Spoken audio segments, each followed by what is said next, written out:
Good afternoon and welcome to Tyler, Texas. We're at historic Mike Carter Field for Game 7 of the NJCAA District C tournament. Dr. John Groth with you on the play-by-play. The coaches and the umpires are meeting at home plate. I've been scrambling getting over here from UT Tyler, calling their NC2A regional over there. So don't have the pregame interviews today, but we will go through the tournament results and try to bring you up to speed. We're in the winner's bracket game. This is a big game for both these clubs. The winner of this game will earn a spot in the championship. And the loser will go back down to the loser's bracket and have to win, at that point, 3 more ball games. So both teams undefeated coming in. Game 1 between Coastal Bend and Northlake was a 6-2 Coastal win. Game 2 of the tournament was a 10-9 Eastfield win. This Eastfield club beat Cedar Valley 10-9 in Game 2. Game 3 yesterday was the 5-0 win for the Tyler Apaches over Coastal Bend. So they have advanced on to this game. And last night in Game 4, Eastfield defeated MAC champion Brookhaven 6-4. So Eastfield undefeated at 2-0 coming into today's ball game, and Tyler 1-0. Having got the first round bye. Earlier today at 9 o'clock, Coastal Bend defeated Cedar Valley 5-3. So Coastal advances to the 7 o'clock game tonight. The second game featured Brookhaven and Northlake. Brookhaven was a 13-0 winner. So Northlake is eliminated, and Brookhaven will play Coastal Bend at 7 o'clock right after this ball game. So Cedar Valley has been eliminated with 2 losses, and Northlake has been eliminated with 2 losses. So that's bringing you up to speed for the tournament, and this is the feature game of the day. The undefeateds going to battle here. The winner a chance to play for the District C championship tomorrow at 4 o'clock. We're supposed to have all kinds of weather come through East Texas tomorrow, so stay close to your computer for updates on game times. Tomorrow's game times are supposed to be 12 and 4, but we'll have to keep an eye on the weather, and we will keep you up to date as best we can. You may want to check the ApacheAthletics.com website for updated times. Hopefully we'll be able to get a couple in. With the artificial turf here, hopefully we'll have a couple of windows tomorrow to get those 2 ball games in. And then if there's an if game necessary on Sunday, that would be at 2 o'clock. So let's give you the starting lineups for both teams. The Apaches lost the flip again. So they'll be the visitors on the scoreboard. Here's what their lineup looks like. Leading off in center field is Braden Wise. Batting second at the shortstop, Jared Wells. Batting third, the right fielder, Taylor Broadway. Batting in the cleanup spot, first baseman, Jordan Trahan. Batting fifth, the left fielder, Jarrell McDade. Batting sixth, the designated hitter, Bo Busing. Batting seventh, the third baseman, Colton Whitehouse. Batting eighth, the catcher, Tyler Abney, gets the start here in game number 7. And batting ninth, the second baseman, Matt McCusick. On the mound for the Apaches, Mason Whitmarsh. Whitmarsh gets the start for the Tyler Apaches. For the home team on the scoreboard, the Eastfield Harvesters, they come into this ball game 27 and 24. They finished 17 and 14 in Metro Athletic Conference play. That would be seeded number 4. They finished 4th in the conference. Here's what their starting lineup looks like. Leading off at second base is Logan Montoya. Batting second, the shortstop, Jacob Perry. Batting third, the right fielder, Gabe Guzman. Batting cleanup, the first baseman, Isaac D'Agostino. Batting fifth, the left fielder, Jordan Parker. Batting sixth, the DH, Skylar Black. Blake Seagraves bats seventh and plays third base. Will Crooker is the catcher. He'll bat eighth. And Jay Milton bats ninth and plays center field. Here's your starting lineup. On the mound for the Harvesters, Michael Tamez. And so players are being announced right now as the Apaches wearing their all-white uniforms today. Line it up on the first base line. We'll do the same thing here momentarily with the Eastfield Harvesters. Eastfield Harvesters are led by longtime head coach Mike Martin. And Apache's wearing their all whites, and the Harvesters wearing their orange tops with the white caps and the orange bills. Got the white pants going today.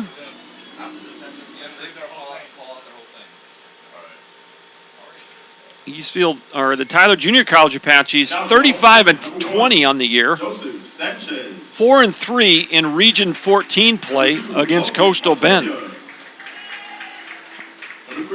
Eastfield, located in Mesquite, Texas, just about an hour and 10 minutes or so from Tyler, just down I-20, just east of the Dallas-Fort Worth area. Number 6, Cody Powell. Number 7, Blake Seagraves. This is going to be Game 7 of this NJCAA District C tournament.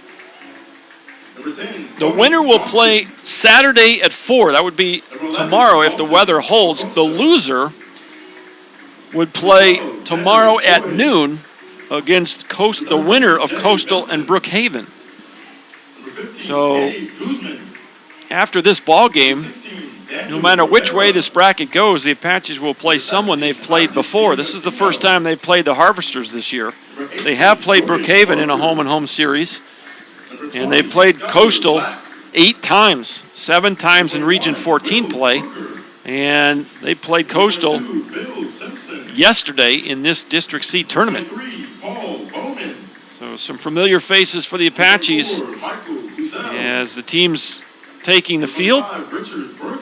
And we'll have the anthem here momentarily, and we'll have first pitch. Glad you're with us. Just getting started here. Number 31, Michael Tamez. Number 34, Patrick Bannister. The assistant coach is Travis Graves, the head coach. Friday, 4 o'clock, May 19th. And a bit of a sparse crowd gathering here at Mike Carter. Let's take a moment to honor America with our national anthem. Stand with your caps as we honor America with the playing of our national anthem.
Ready to go here. I guess we got a lot of fans underneath this press box because I'm looking out and not seeing anyone on either side. It's a toasty day here, 87 degrees at game time. Southeasterly breeze at 13 miles an hour.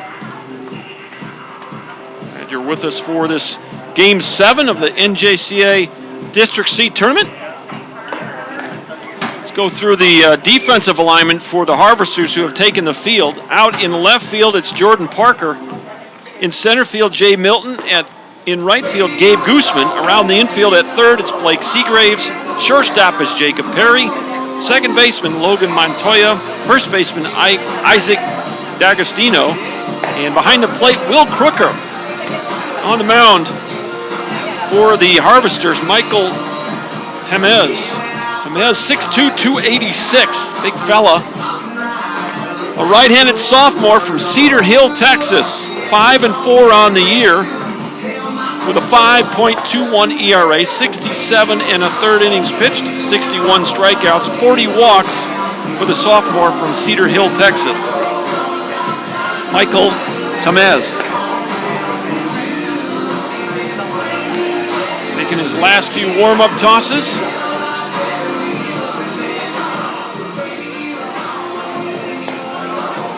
Down goes the throw.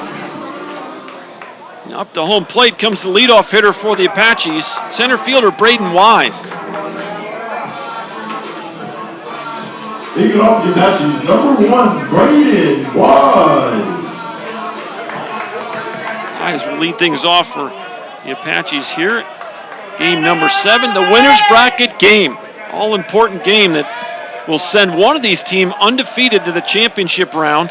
The other one will go back to the loser's bracket and play tomorrow at noon. First pitch of the ball game at 4:01 is ball 1. We are underway here at historic Mike Carter Field. Dr. John Groth with you on the play-by-play.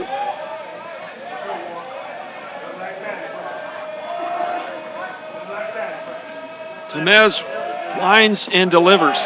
That's low. 2-0 to Braden Wise.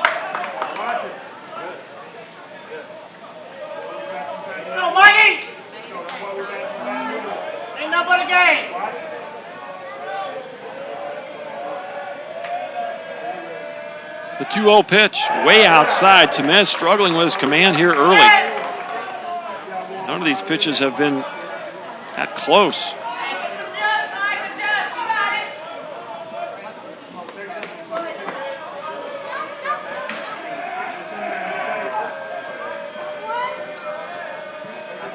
The 3-0. That's in there for a strike. 3 balls and 1 strike.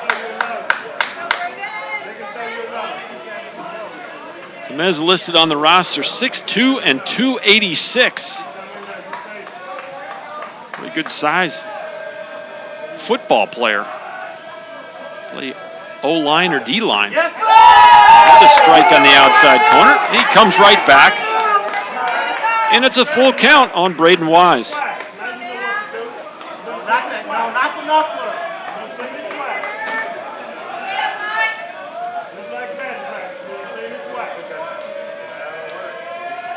Three-two pitch, just missed. It's a leadoff walk for Wise. Wise was 1 for 3 in yesterday's game, 5-0 win against Coastal Bend. Eastfield fans didn't like the call. It's the first walk of the ball game for Tamez. And stepping in for the Apaches is Jared Wells.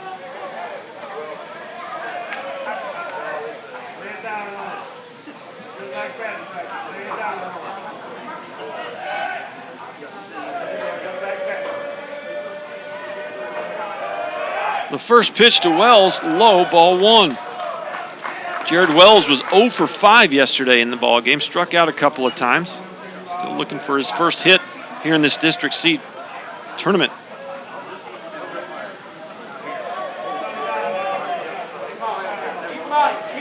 Wise at first with nobody out. Just getting started here in the winner's bracket game.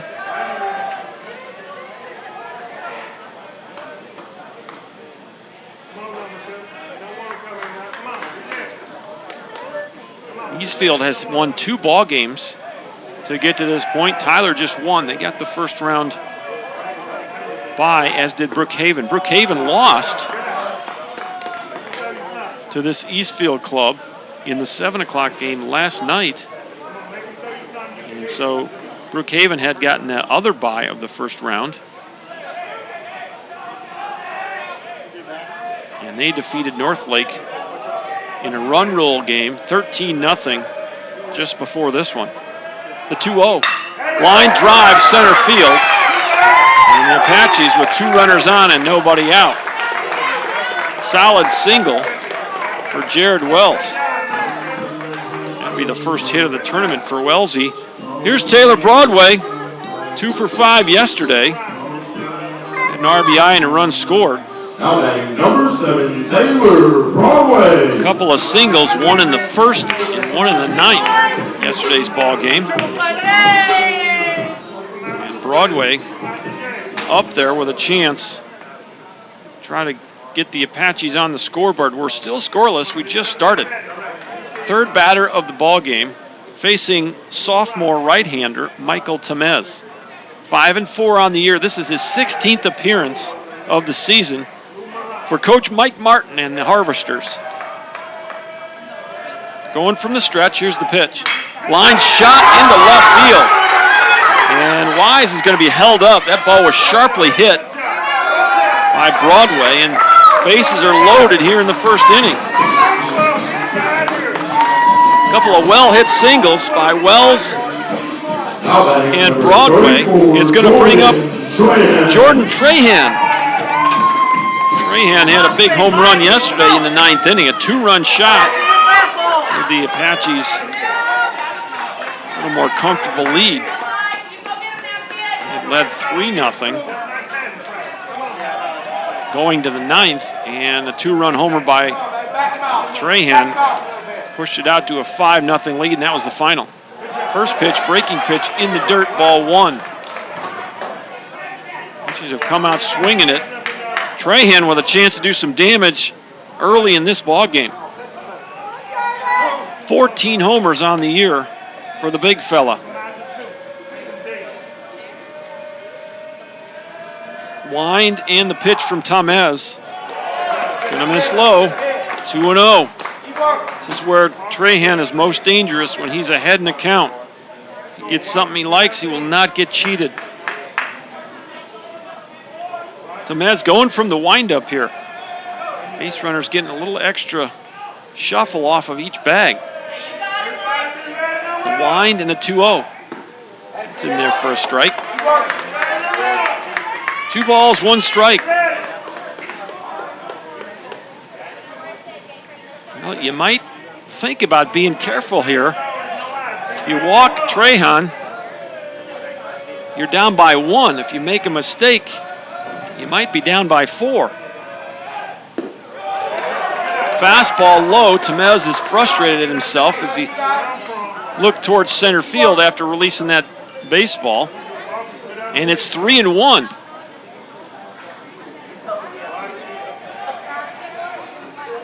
Bases loaded, nowhere to put anybody. Jordan Trahan, if he gets something he likes here, likely to take a hack at it. Now Trahan asked for time as Tamez was taking his time delivering the pitch. Wise is at third, Wells at second, Broadway at first. The 3-1. Fly ball, left center field, deep, but I don't think it's going to leave the yard. It's right in front of the pole in the warning track, and it'll be an RBI sac fly for Trahan. 1-0 Apaches. Well, off the bat, might have chance, but just didn't have enough leverage, and the center fielder, Jay Milton, right in front of the warning track, caught that ball. So it's a sac fly for Trahan. And the other 2 base runners tag and go to their respective bases. So now you got McDade at home plate, second and third, 1 out. Studying Coach Wren in the dugout. Wouldn't be beyond you to go ahead and lay down a bunt here. Third baseman playing back. First pitch, check swing, did not go. Ball 1.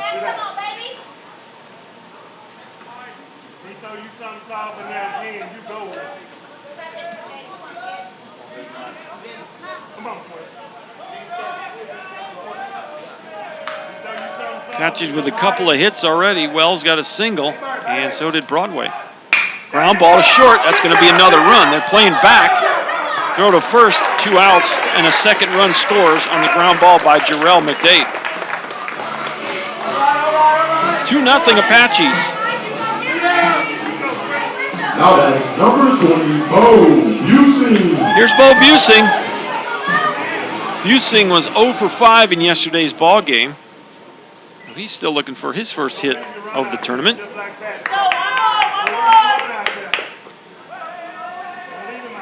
couple of pop-ups, a grounder, and 2 strikeouts for Busing yesterday. First pitch, inside, ball 1. Runners at third with 2 outs. It's Taylor Broadway. a walk, 2 singles, a sac fly, and a routine grounder. And it's 2-0 here in the top of the first. The pitch. In there for a strike. 1 ball and 1 strike. Michael Tamez, the starting pitcher for Eastfield. Going from the windup here with 2 outs and a runner at third. Here's the 1-1. Misses high and inside on the fastball. 2 balls and 1 strike.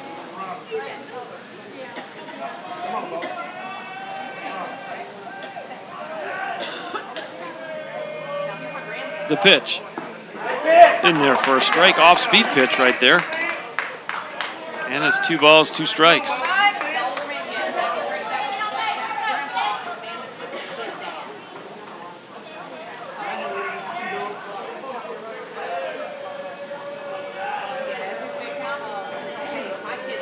The 2-2. Off the hands of Busing. Little pop-up to third. Nicely done over at third. Made a sliding catch for the final out. But the Apaches get 2 runs on 2 hits. They leave a guy on. We'll head to the bottom half of inning number 1. The Apaches lead it 2-0.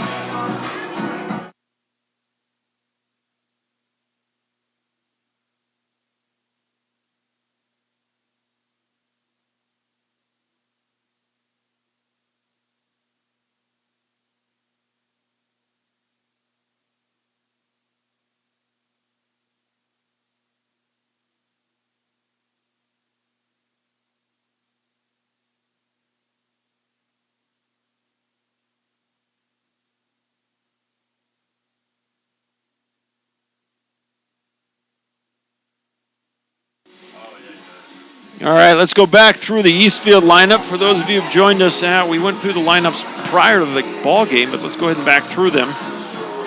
Leading off for the Harvesters, at second base, it's Logan Montoya. Batting second, Jacob Perry, the shortstop. Batting third, the right fielder, Gabe Gooseman. Batting in the cleanup spot, first baseman Isaac D'Agostino. Batting fifth, the left fielder, Jordan Parker.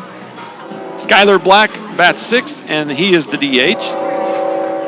The third baseman is Blake Seagraves. He'll bat seventh. Will Crooker catches and bats eighth. And the center fielder, Jay Milton, will bat in the ninth position for the Harvesters. Defensively for the Apaches, in left field, it's Jarrell McDade. In center, Braden Wise. Right field, Taylor Broadway. Around the infield at third, it's Colton Whitehouse. Jared Wells at short, Matt McCusick at second. Jordan Trahan, the big fella, patrolling first base. Behind the plate, Tyler Abney gets the start here. And on the mound, the right-handed freshman from Keller, Texas, 6'1" and 180, Mason Whitmarsh. Whitmarsh is 6-4 on the year with a 3.90 ERA, 60 innings pitched, 43 strikeouts, 12 walks for the freshman from Keller, Texas, Mason Whitmarsh. 4:14 train right on time. For Whitmarsh, it's outing number 16 of the year. His 12th start, does have one complete game. First pitch, outside, ball one. Stepping in is the second baseman, Logan Montoya. Harvesters wearing their orange tops with the white pants. Got the white ball caps with the orange bills on them. Apaches with the all whites today. Black and gold Apaches across the chest with the white caps and the black bills.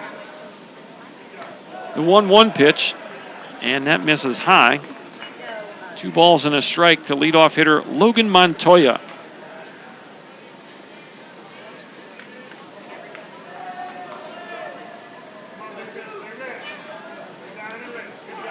The pitch, and Montoya bluffed at a drag bunt and pulled the bat back, and it's 3-1.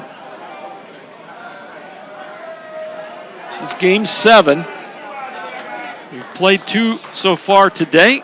There'll be 1 game after this that will feature Coastal Bend and Brookhaven, and it's a leadoff walk for Montoya.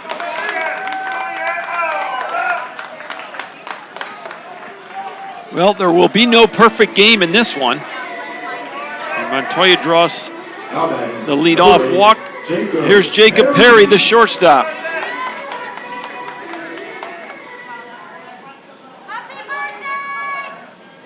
Somebody said happy birthday. Perry, a .340 hitter on the year. 10 doubles, 1 homer, 30 RBIs for the Eastfield shortstop. First pitch misses for ball 1. Montoya over at first has 25 steals in 26 attempts. Look for him to go. Swing and a miss. 1 ball and 1 strike. Mason Whitmarsh, freshman from Keller, Texas, on the mound for the Apaches. Trying to pitch the Tyler Junior College squad into the championship round.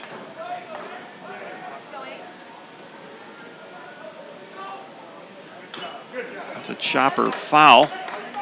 Fouls it off. 1-2. Supposed to have some rain tomorrow. And I've been watching the weather all week. It has changed about 5 times. Still calling for a strong chance of rain tomorrow. Everything I've seen indicates we're going to get some of the wet stuff. Now, the benefit of playing at Mike Carter Field with the artificial turf now is, one, they can play through a lot more rain, and 2, we won't have to deal with any kind of field maintenance issues. As long as it's not pouring at the time, we'll probably be able to get some baseball in tomorrow. If you look at the radar, actually there's some showers popping up between here and the Metroplex already, north of Athens. So there is a front that's moving through tonight. Breaking pitch, strike 3. Rather subdued punch out right there by the home plate umpire. So a walk and a called third strike. First strikeout of the game for Whitmarsh. Here's Gabe Guzman, the right fielder.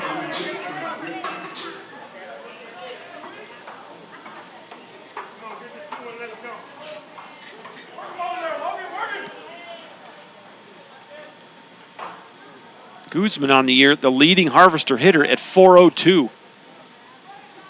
He's got 15 doubles, 9 triples. Wow, that's a lot of triples. 7 homers, 62 RBIs. That leads the club as well. What a year for Gabe Guzman.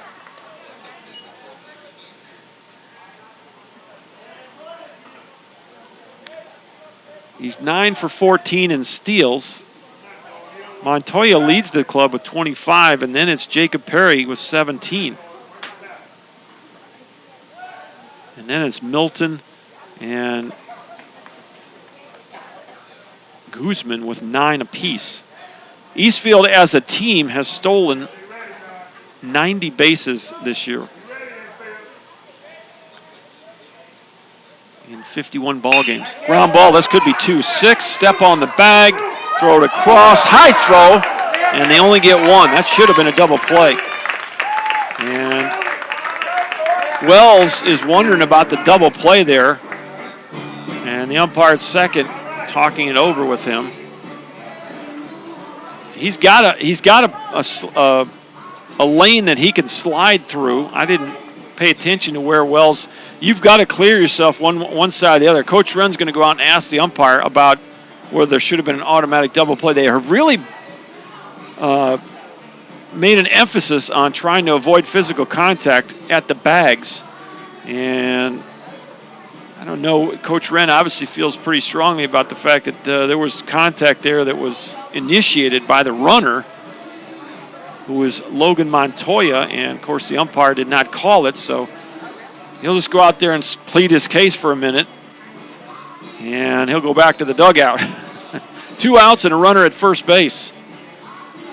Well, unfortunately, that throw went high, and Jordan Trahan had to jump high, and Guzman was able to get by first base. So he'll reach on the fielder's choice.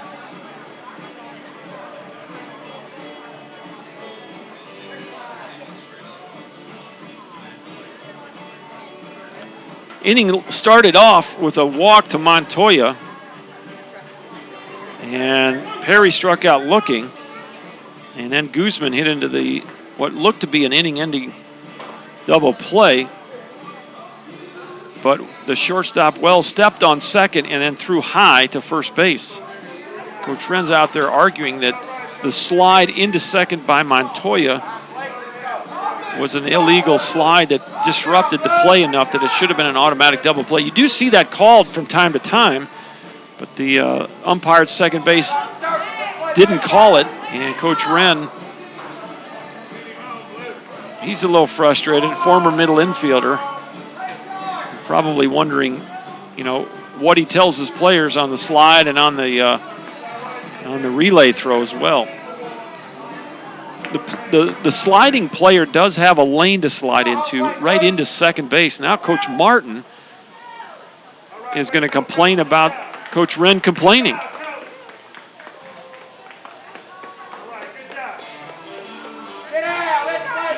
And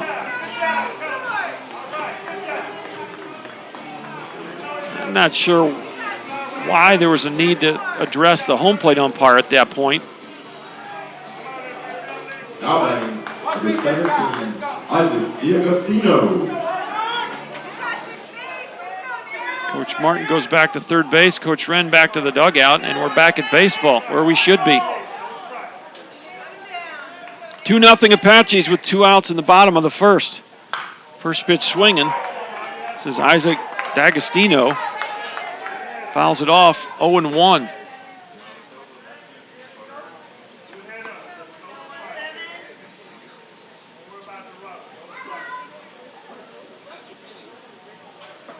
Whitmarsh going from the stretch, comes set. There's a pitch. Pitch out. Thought the runner would be moving with 2 outs. Guzman has 9 steals on the year.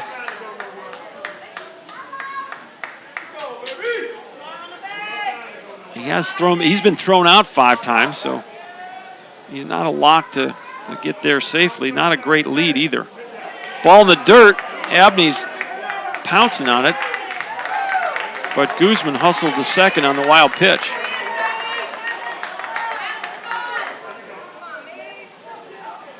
So Guzman now at second base in scoring position for D'Agostino. Had a couple folks check in here. All right, heard from the Ms. Rodriguez cheering for Mr. Tamez. Appreciate you checking in. Love to hear from any of you on the YouTube message system. Somebody's Pete Mendolia, Senor Pedro. Are you really in Sicily, Pete? Christy Shirley checking in, rooting. All right, Avery Hebert's family. Little looper into left field. Runner's going to be sent home. We're going to have a plate-to-plate. Here's the throw. Now it's 1. RBI single for Isaac D'Agostino. So back come the Harvesters with 2 outs.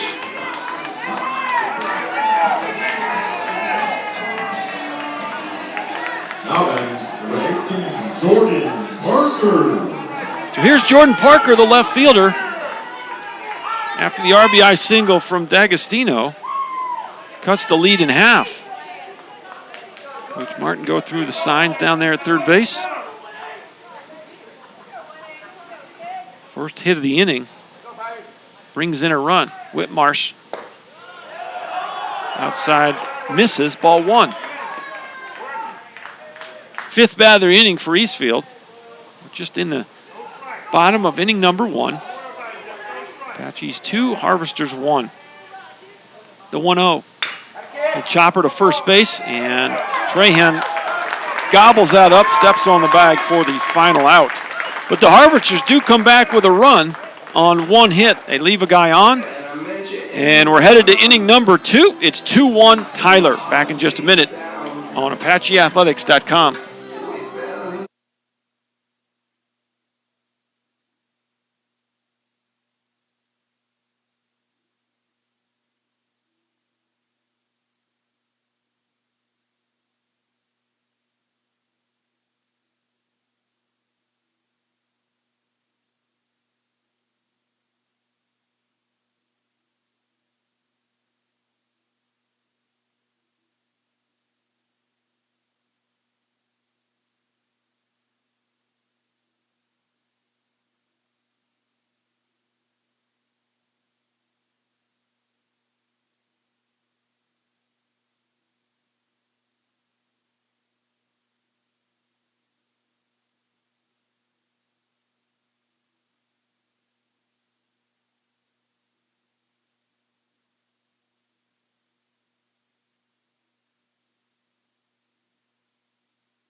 And welcome back to Mike Carter Field. Colton Whitehouse will lead it off, 7-8-9 for the Apaches. The winner of this game will only need to win one more ball game. The loser will have to win 3 more. Obviously, both teams wanting to stay in that winner's bracket. First pitch is chopped down to old Coach McMullen down there at third base, and that's an error. Tried to range to his right, put the hand out, and missed it. Went over and picked it up, put it in his pocket.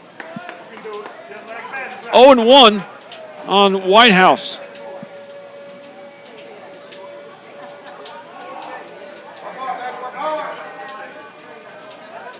Whitehouse had a big day yesterday, 3 for 3. Scored a run,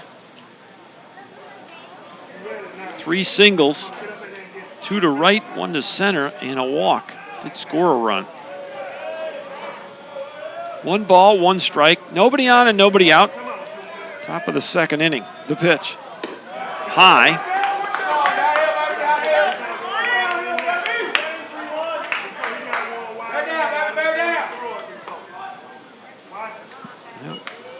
Got a lot of energy in the ballpark here. Fans know what's at stake here as well.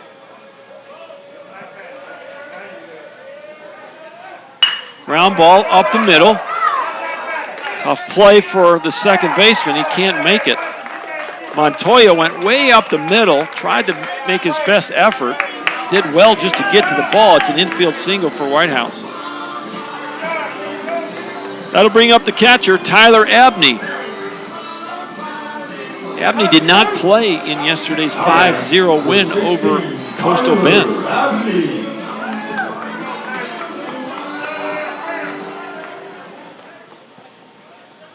This is his first plate appearance of the District C tournament.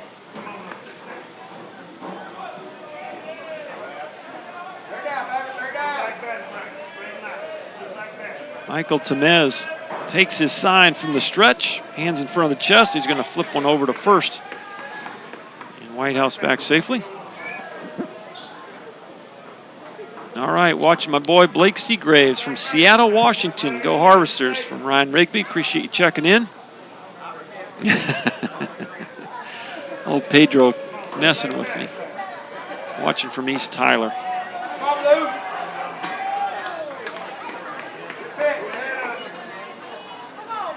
All right, we've heard from Caleb Kyle. Not sure. We'd love to hear from where you're watching from. Pete Mendolia said he was watching from Sicily. That was a false. He was messing with us. We've heard from Miss Lawhon as well. Christy Shirley checking in. Appreciate that. Swing and a miss. 1 ball and 1 strike to Tyler Abney. Big fastball from the big right-hander, Michael Tamez. Also heard from Mandy Rodriguez cheering for Michael. Appreciate her checking in. Great to hear from all those fans all over the place. If you haven't checked in on the YouTube message, go ahead and shoot us a note. We'll give you a shout out. 1 ball, 1 strike. Another snap throw over to first base. Nothing going there. Whitehouse back easily. Mike Carter Field, the host of the District C tournament.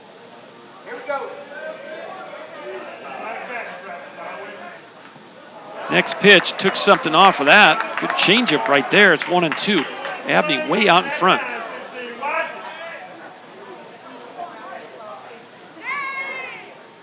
Abney, the 8th batter in the Tyler lineup. Matt McCusick swinging a bat in the on-deck circle.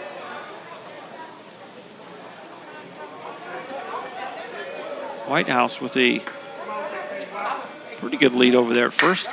Fly ball left field, well hit. Going back is Parker and makes the catch just in front of the warning track. Nicely done there by Jordan Parker.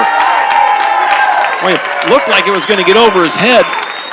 Heading toward that 361 sign in the gap, and he ran that thing down. It's a nice play out there in left field by Jordan Parker. That saved probably a run there.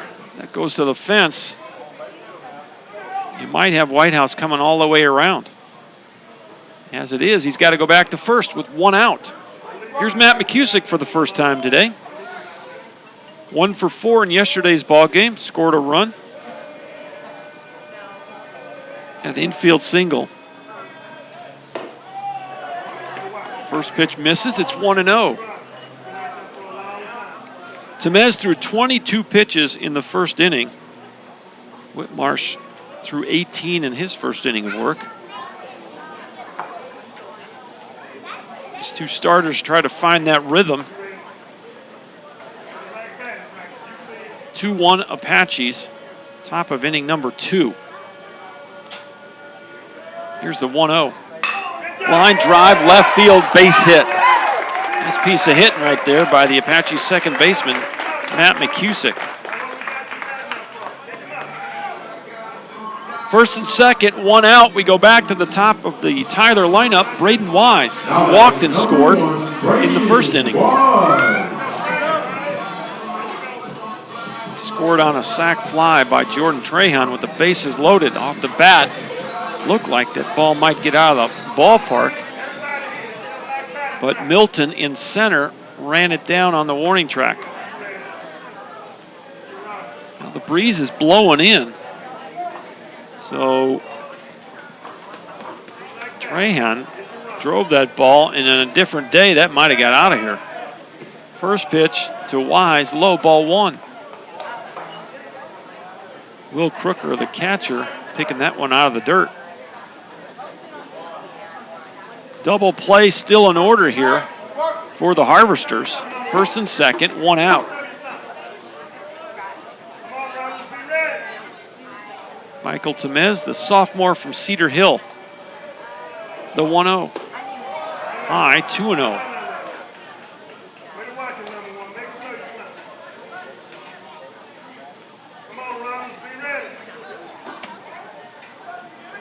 The Harvesters defeated Cedar Valley 10-9 yesterday at noon, and then turned around and beat Brookhaven 6-4 to earn their way into this ball game. The 2-0 pitch in there for a strike. It's 2 balls, 1 strike. The Apaches defeated Coastal Bend 5-0 in the 4 o'clock game yesterday.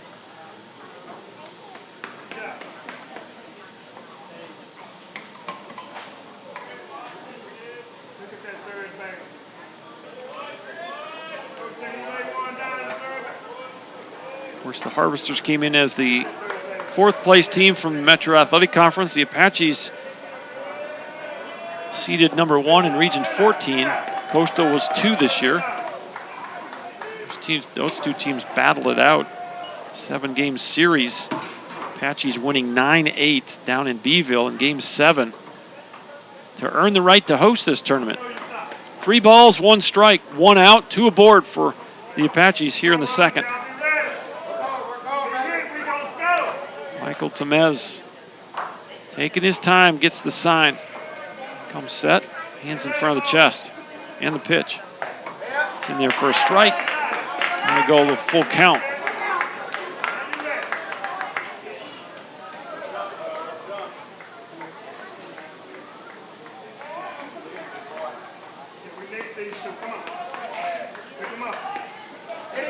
Apaches with 2 runs on 4 hits.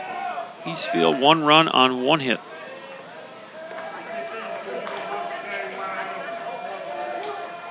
The payoff pitch. Strike 3 call. Wise thought he had ball 4. And that ball got the inside part of the plate. Complete umpire starts the lawnmower. Strike 3. Number 2, Jerry Wells. And with 2 out, that's a big strikeout for Tamez. And that'll bring up Jared Wells with 2 outs and 2 on. Wells singled to center his first time up and scored the second run of the inning on a ground ball by Jarrell McDade. First pitch in there, strike 1. Tamez still trying to find his way just a bit. Seems like he's finding a bit of a rhythm here in the second inning. Started a little slow with his command, but little by little, seems like he's getting more and more comfortable out there. That pitch misses.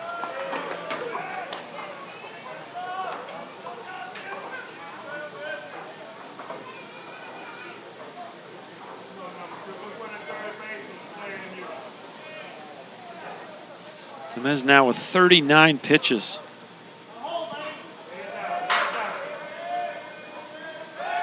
He's going to spin and lob it to Montoya at second. Montoya had broke the second and then stopped breaking. And Tamez did not see him stop. Had to slow his arm down so he wouldn't throw it into center field.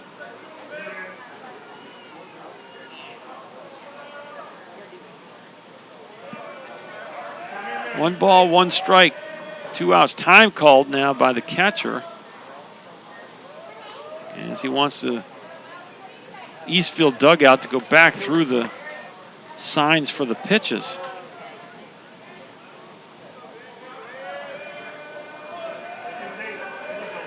Here's the 1-1. Ball is hit high, deep left field. This has got a chance, and out of here. Jared Wells, a 3-run homer. It's 5-1 Apaches. He got every bit of that, and it just kept going up. Jared Wells with his first home run of the season. Couldn't have come at a better time. He gets a warm reception from his teammates in the dugout. A 3-run homer for Jared Wells. It's 5-1 Tyler here in the second.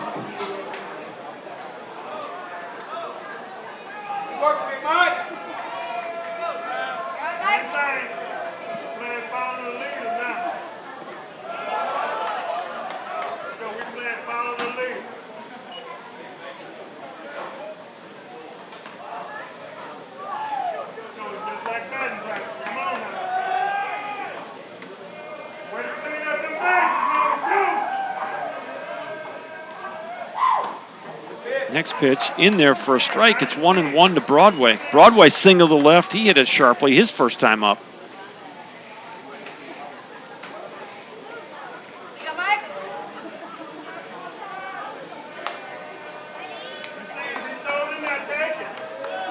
The pitch. Ball's well hit right field. Going back is Guzman. Makes the running catch right on the warning track in front of the fence for the final out. Apaches smacking that ball around this inning.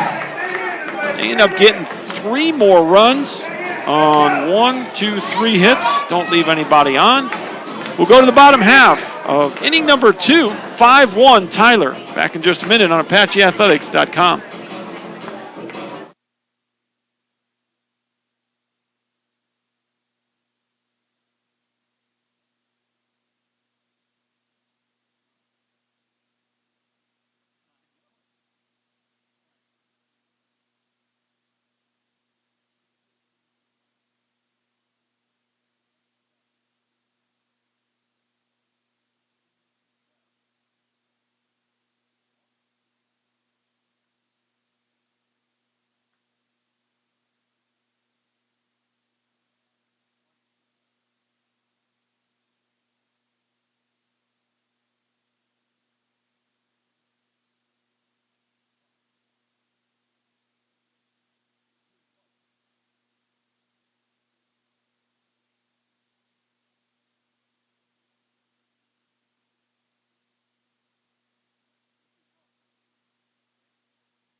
Welcome back to Mike Carter Field. Bottom of the second inning. And it's 6, 7, and 8. Skylar Black will lead it off. He's the DH. First pitch, grounded to second. Nice play by McCusick. There's 1 out. Matt McCusick slid on his knee, backhanded that ball, raised up and made a good strong throw for the first out. 1 pitch, 1 out. Here's Blake Seagraves, the third baseman.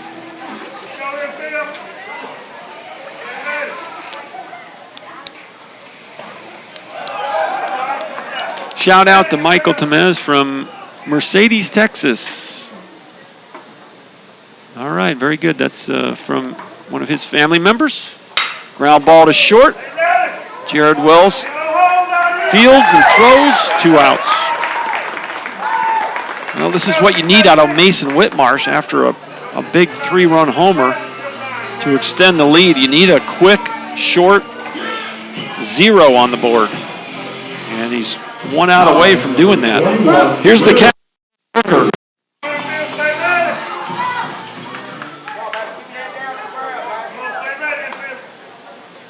First pitch in there, strike 1. Well, when your team posts some runs, the best reply as a pitcher is just fill that zone up, let your defense go to work, and that's exactly what we've seen. Nice play by McCusick, and then Wellesley makes the nice play short. 1-1 pitch. This is outside. 2-1 to Will Crooker.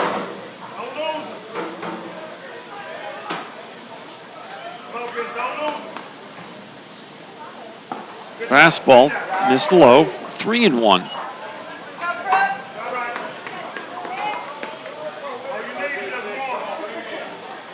Crooker, 250 average on the year, 7 doubles, a triple, 19 RBIs. And it's a 2-out walk for Crooker. That's the second walk of the ball game for Whitmarsh. That's going to bring up the 9-hitter, center fielder Jay Milton. Now batting number 13, Jay Milton. Milton going to take his first look at Mason Whitmarsh here in Game 7 of the NJCAA District C tournament. First pitch in there, strike 1.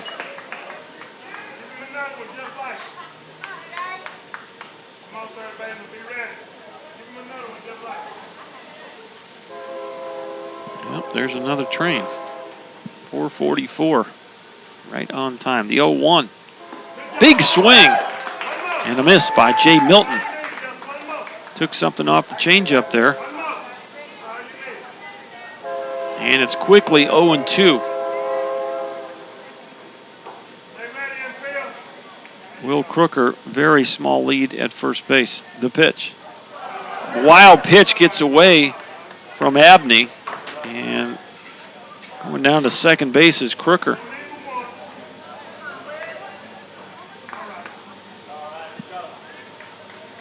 Apaches with 5 runs on 5 hits, and the Harvesters from Eastfield, 1 run on 1 hit.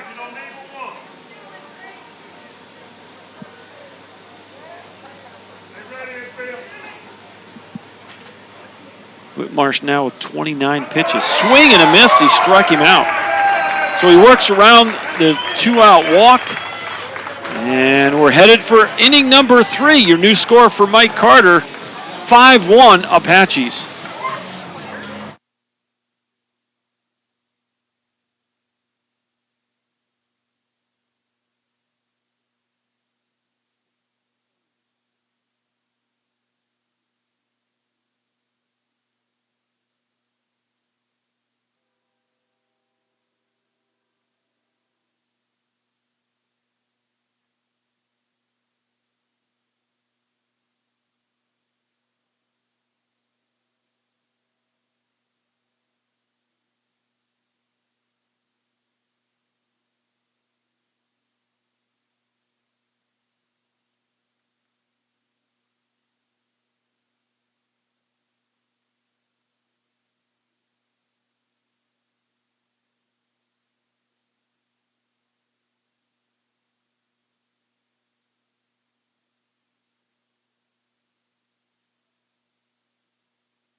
Welcome back to Mike Carter Field. Top of the 3rd. It's going to be 4, 5, and 6 for the Apaches. Jordan Trahan, Jarrell McDade, and Bo Busing scheduled to come to home plate. The Harvesters have been on quite a journey this year. Overall record coming in is 27-24. But it was an ominous start for the Harvesters. They started out 0-6. after losing a game on February 8th to North Central. And they proceeded not long after that to win 8 ball games in a row and to right the ship. And here they are in the winner's bracket game of the District C tournament. 2 wins away from the World Series.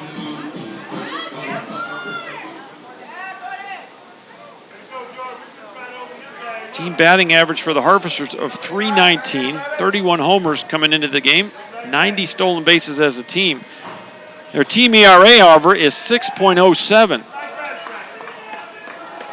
They finished 4th in the Metro Athletic Conference. Brookhaven won the conference at 23-7. Northlake and Cedar Valley equal 19-11 records. Northlake had the tiebreaker over Cedar Valley to take 2nd place.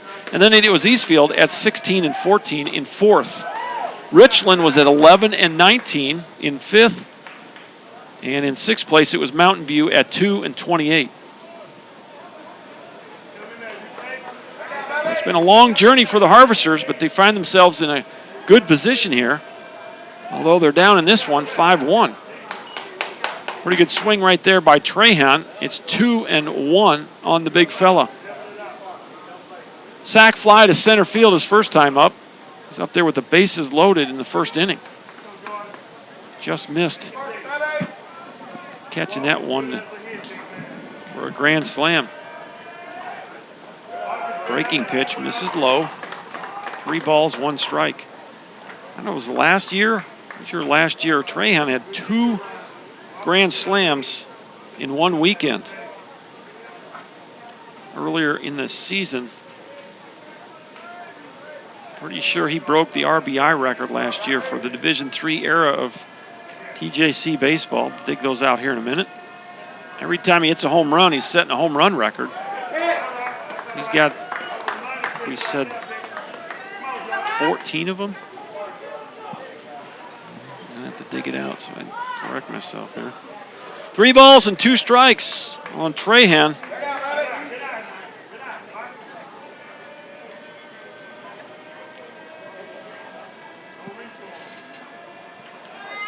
The pitch, and wow, that ball got in on Trahan's hands and he just fought it off. Knocks it up the middle for a single. Nice piece of hitting by Jordan Trahan to lead things off. Matchy's under the first, nobody out here in the 3rd inning. They have gotten their leadoff guy aboard in all 3 innings. Here's Jarrell McDade. Grounded out to short, got an RBI out of it. Back in the 1st inning.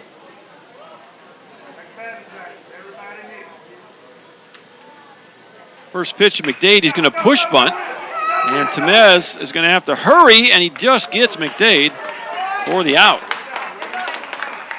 So it's a sacrifice for Jarrell McDade. Trahan goes to 2nd base with 1 out. Now batting number 20, Bo Houston. Trahan now has 14 home runs, and in the Division III era, he'll break his own record. He was tied coming into this season with Brock Lemar at 10 home runs in a year, and he's gone zooming by that with 14 here in the 2017 season. He's got 61 RBIs. RBI record was 62. That was him last year. He broke Lemar's record of 60 last year, so he's on the edge of setting a new RBI record. Actually, he got 1 in the 1st inning, so he's tied his own record at this point. It's quite a year for Jordan Trahan. Here's the 0-1. Ball's going to miss low. 1 ball, 1 strike to Bo Busing. Popped up to 3rd base. His first time up, 0 for 1.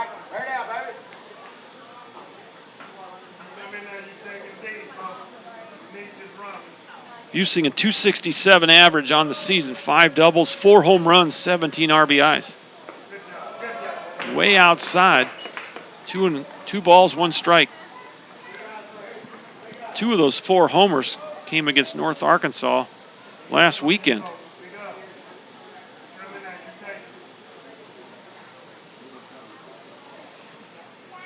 Michael Tamez takes his sign.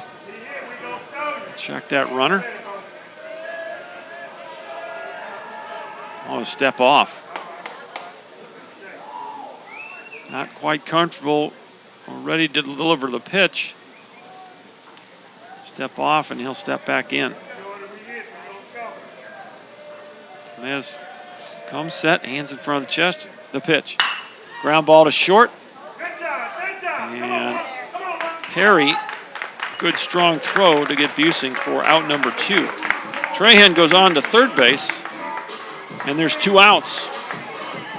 That's going to bring up Colton Whitehouse. Whitehouse had an infield single his first time up, scored in the second inning.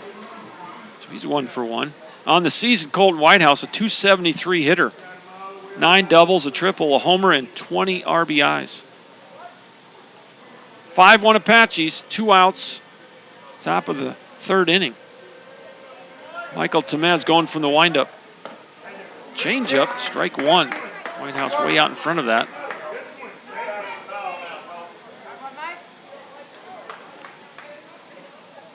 Heard from Miss Kimberly Tamez saying go to Big Mike. All right, Grandpa's watching too. All right. Hi, Grandpa. Hope he enjoys the broadcast. Don't know where you're watching from. Would love to know where you're watching from, but glad we got some Apache fans and some Harvester fans watching this ball game. 5-1, Tyler leads it here, top of the third. Michael Tamez, the sophomore from Cedar Hill, pitching for Eastfield. The 1-1. Ground ball up the middle, tough play. That's Montoya, and nicely done there by the second baseman, Logan Montoya, for the final out. That'll do it. Finally a 0 on the board for the Apaches. And we'll go to the bottom half of inning number 3. 5-1 Tyler.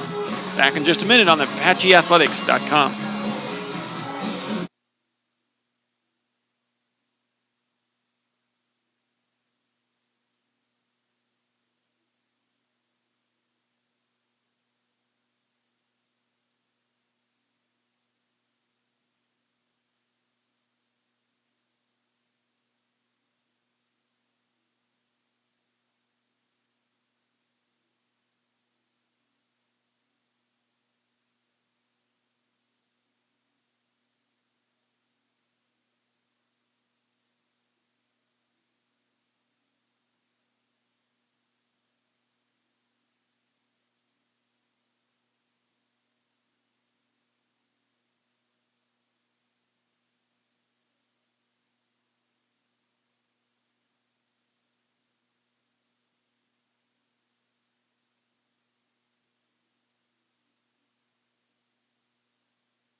All right, we're through 2.5 innings. We're headed back to the top of the Harvester lineup. Logan Montoya makes that nice play to end the Apache third, and he leads it off here in the bottom half. He walked his first time up.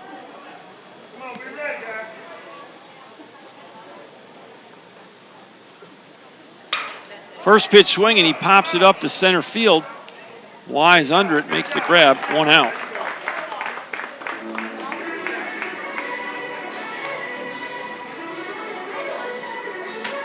Here's Jacob Perry. Perry, a .340 hitter on the year. He's got 10 doubles, 1 home run, and 30 RBIs. Talk about Trahan's 61 RBIs, or 62 now. Gabe Guzman also has 62 RBIs. He stands in the on-deck circle.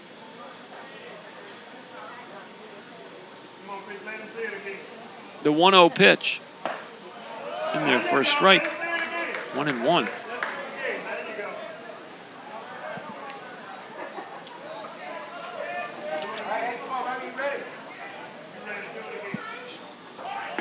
A drag bunt attempt, and he missed it. 1 ball, 2 strikes. Talked about Trahan's new record for home runs in a season, 14.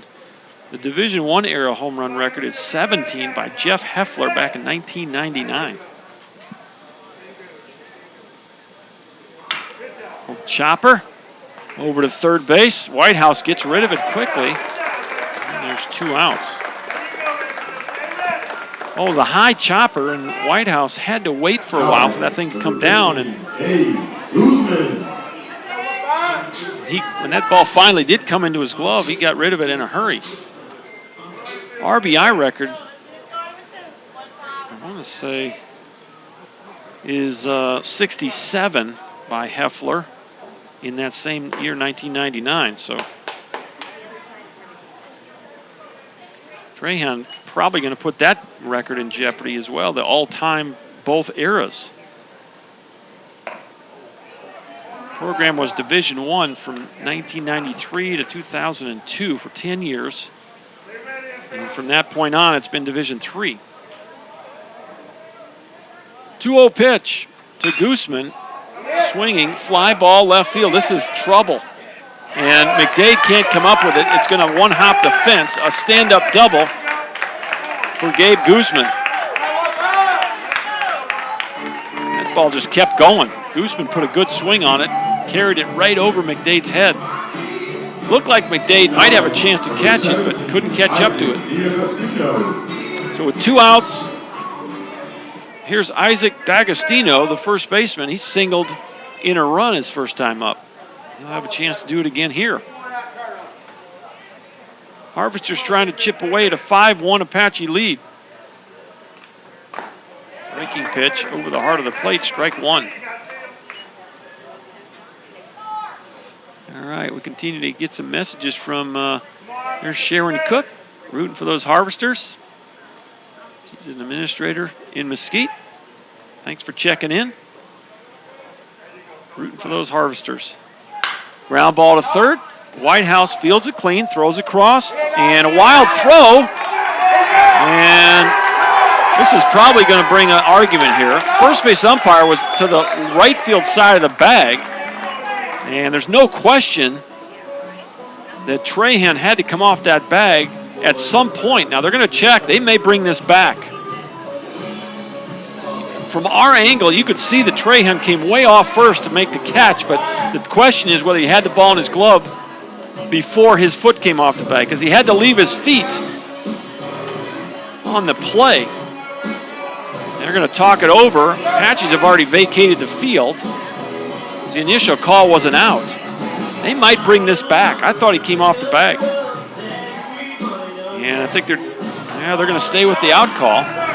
Evidently, neither of the other 2 umpires saw the call definitively. It was a close play. And Coach Martin, with his hands out stretched, wondering what happened there. No question that Trahan had come off the bag. The question was whether he came off after he caught it.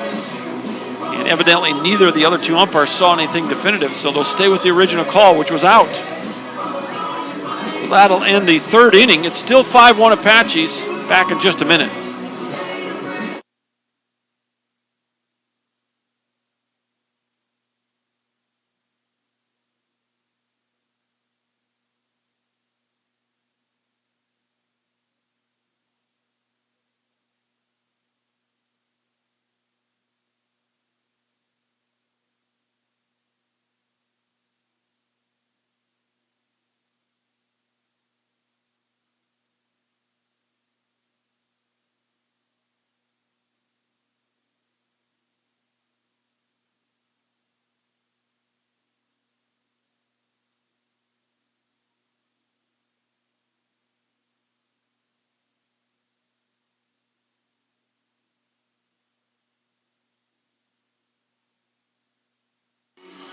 And welcome back to Tyler, Texas.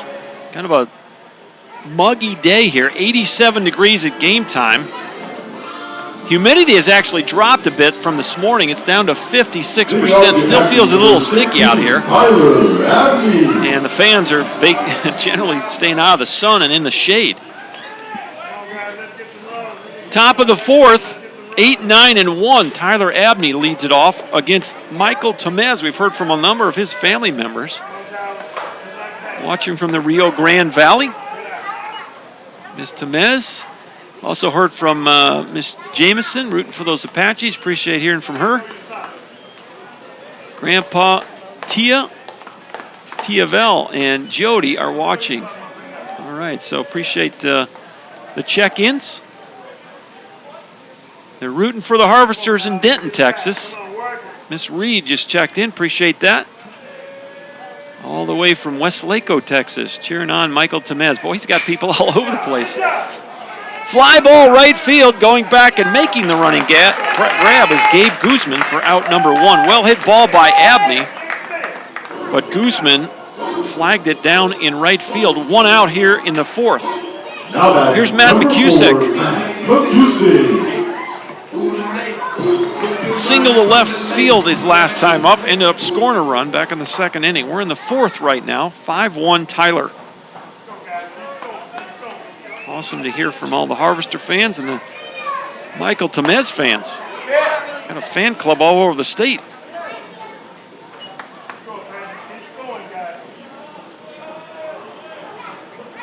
Well, he started the inning with 58 pitches.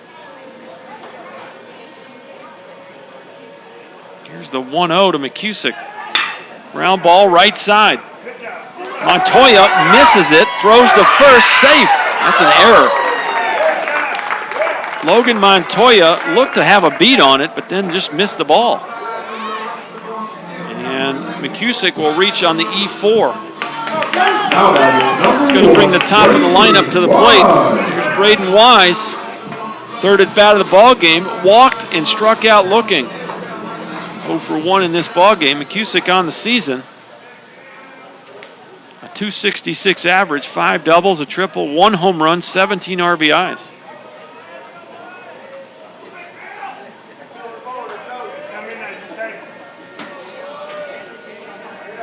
Tamez with a quick move to first. McCusick back safely. McCusick 6 for 7 in stolen bases this year. You try to add on here if you're the Apaches. Next pitch is fouled straight back, 0-1.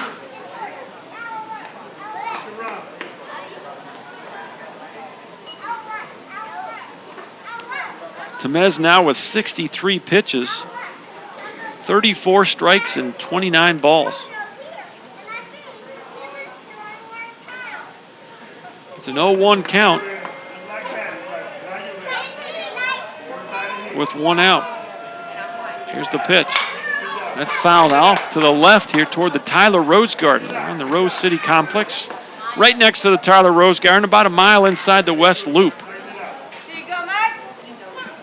Directly adjacent to the Trinity Mother Frances Rose Football Stadium and the Harvey Convention Center. All part of the Rose City Complex here, along with Mike Carter Field. 0-2 to Braden Wise, the pitch. Fouls that one off again. It's not. Got to be careful with these lefties. It's foul balls head over towards Camry. We got a wasp in the. Is that in or out? Out. That time of year, the wasps flying around this press box. Tamez comes set. The pitch. Way outside. 1-2.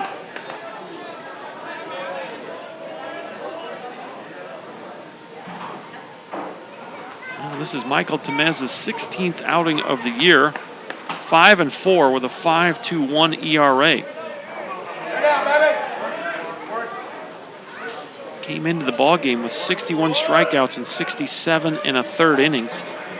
Hasn't struck on a well, yeah, he's got 1 strikeout, excuse me. And there's a delayed steal and a throw to second, and he's out. And that's going to do it for the Apaches. A strike him out swinging, strike him out, throw him out, double play. And that'll do it for Tyler in the 4th. We will head to the bottom half of inning number 4. The Harvesters will bring 5, 6, and 7 to home plate. Parker, Black, and Seagraves. Back in a minute on ApacheAthletics.com.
And welcome back to historic Mike Carter Field. Dr. John Groth on the play-by-play with you.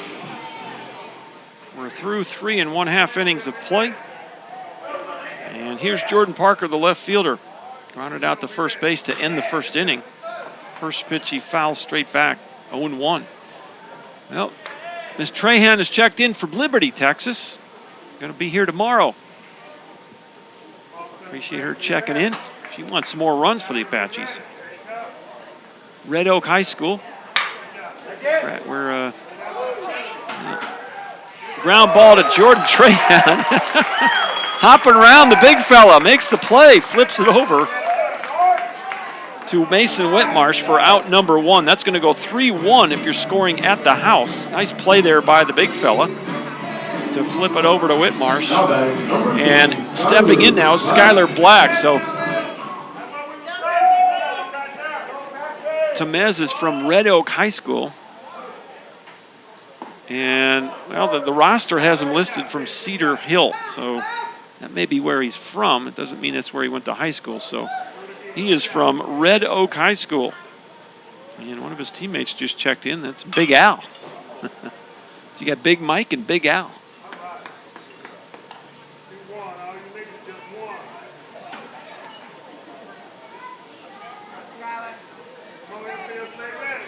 All right. I think those two places are fairly close to one another, so it's possible. I don't know. I'm just reading it off the roster. That's where I write down my notes from.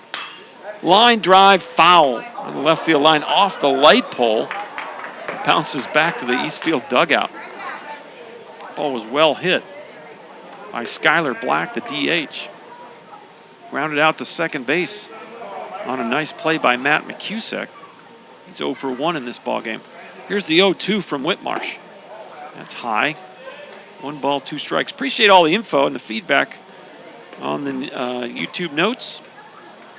Love to hear where everyone's from, who you're rooting for, where you're watching from. And fastball low.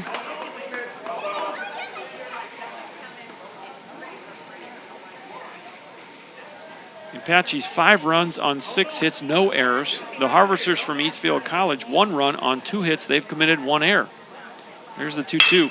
Grounder to short. Wells takes it on 3 hops, steps into the throw, and there's 2 outs.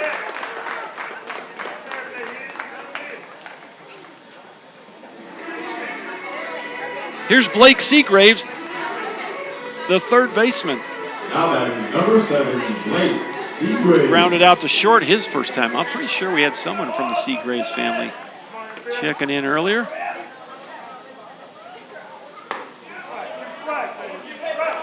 Yeah, there you go. Ryan Rigsby checked in earlier. He's rooting for Blake Seagraves. Fly ball, right field, not a problem. Broadway drifts in and he keeps coming. That wind blowing that ball in toward the infield. Makes the grab for a 1-2-3 4th inning. We head to the 5th. The score remains Tyler 5, Eastfield 1.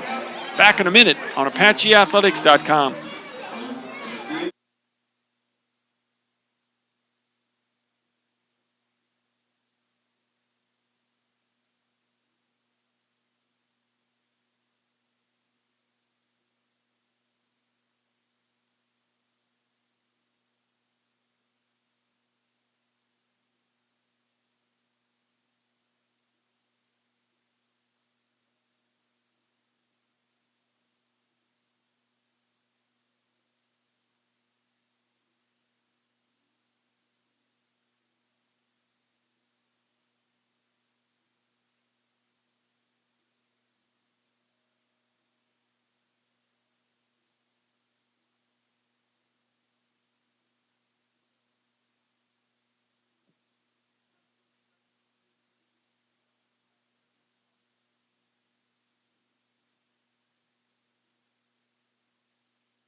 Welcome back to Tyler, Texas. Michael Tamez toes the rubber for Eastfield.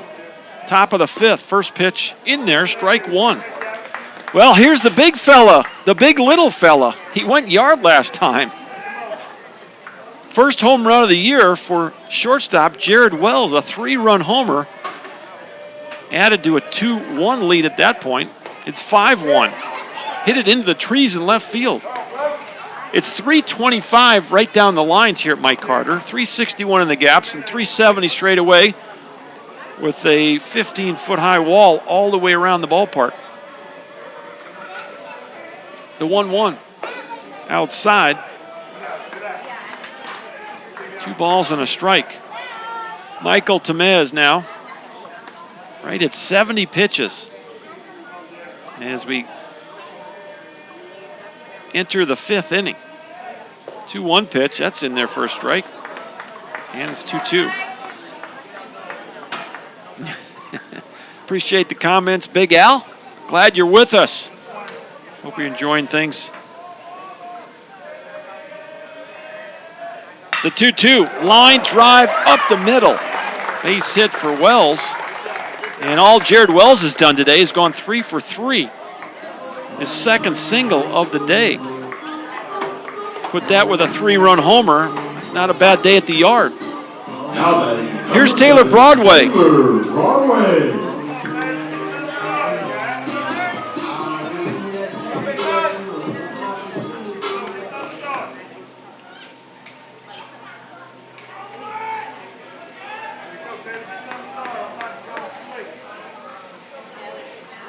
Broadway, in his first 2 at-bats, singled to left field and flew out to right to end the second inning. So he's 1 for 2.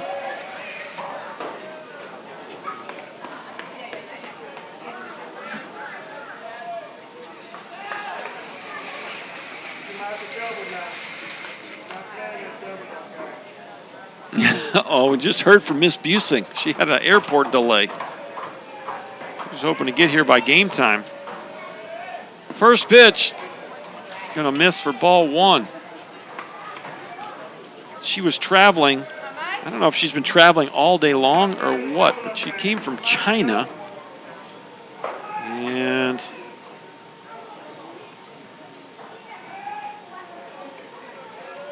someone, she just checked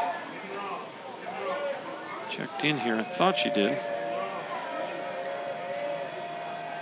1-0 is the count. There's the pitch. That ball's hammered to center and going to drop in. I thought it was hit a little harder than it was, a little looper, but it was deep enough to get to center field. So Broadway and Wells back-to-back singles to start the fifth. Now batting number 34, Jordan. And here's Jordan Trahan.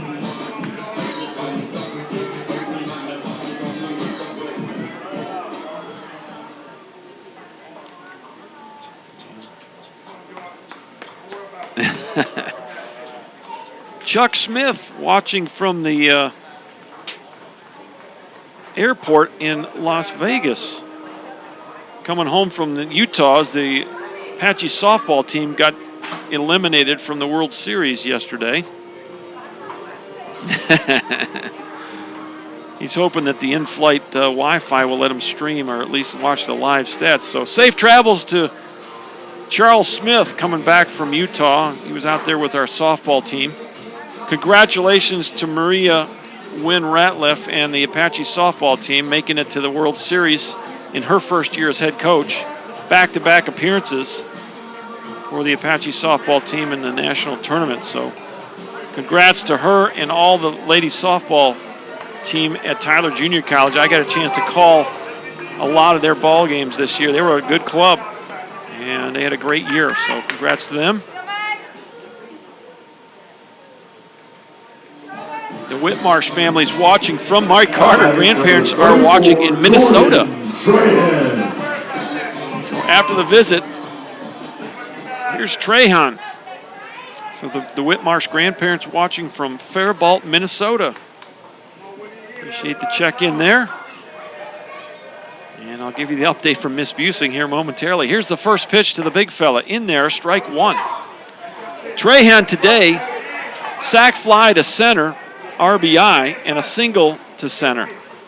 Last time up, he had a pitch with a two-strike count and really did a nice job of keeping his hands inside the ball and knocking it up the middle.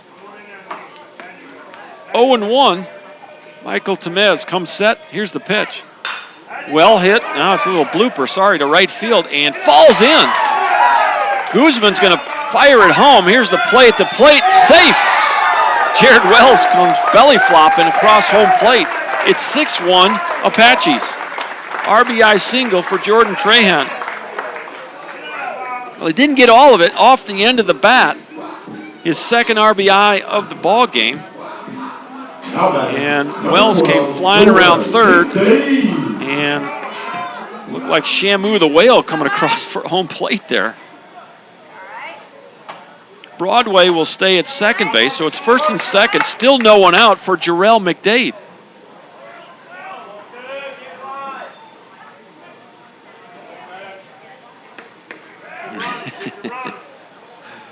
All right, so Miss Busing is leaving at 5. She should be leaving right now from, I think, Dallas. Or, yeah, it's got to be Dallas if she's flying to Tyler. Nobody flies to Tyler except Dallas. So safe travels to Miss Busing, and she's hoping to watch the game in flight as well. Not sure she's going to be able to do that on the regional jets that fly in and out of Tyler Pounds Field. 1-0 the count, the pitch. Outside corner, 1 ball and 1 strike. Jarrell McDade. An RBI and a ground ball in the first inning and a sacrifice bunt. So he's 0 for 1 with an RBI. Tamez now with 77 pitches. Working here with no outs in the 5th. And you still got nobody tossing in the Eastfield bullpen. So for now, it's going to be Michael Tamez. Apaches lead 6-1. You might think about laying a bunt down here, pushing this lead out a bit. Tamez with the move to second. Not a bad thought to see if McDade would show bunt here. I think I might think about doing that. You got Busing and Whitehouse coming up. Move those runners in scoring position, give them a chance to drive a couple more runs in here in the 5th inning. The pitch. Dropped the breaking pitch right over the plate. 1 ball, 2 strikes.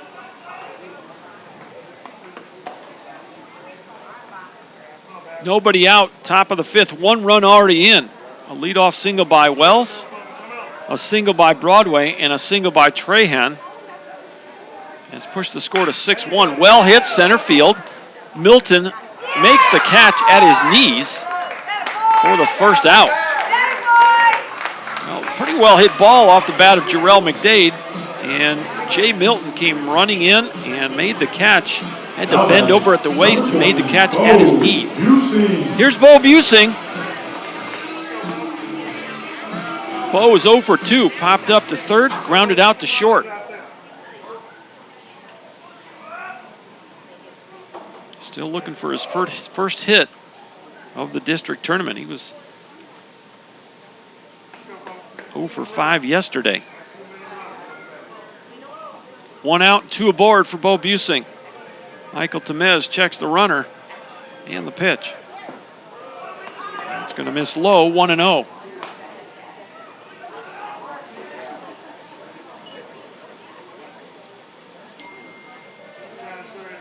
Effort for Miss Lawhon. And the Guzzies. Go Goose. Okay, the Goozies. Rooting, I'm assuming that's for Gabe Gooseman out in right field. What a year he's had. The 1-0. Pops it up. Straight up the chute. And Seagraves at third. Going to gobble that one up. A high pop-up off the bat of Bo Busing. He'll pop up to the third baseman for the second time today. And there's 2 outs. Colton Whitehouse steps in. Number 22, Colton Whitehouse. Whitehouse, an infield single and a run scored back in the second inning. And a ground ball to second to end the third inning.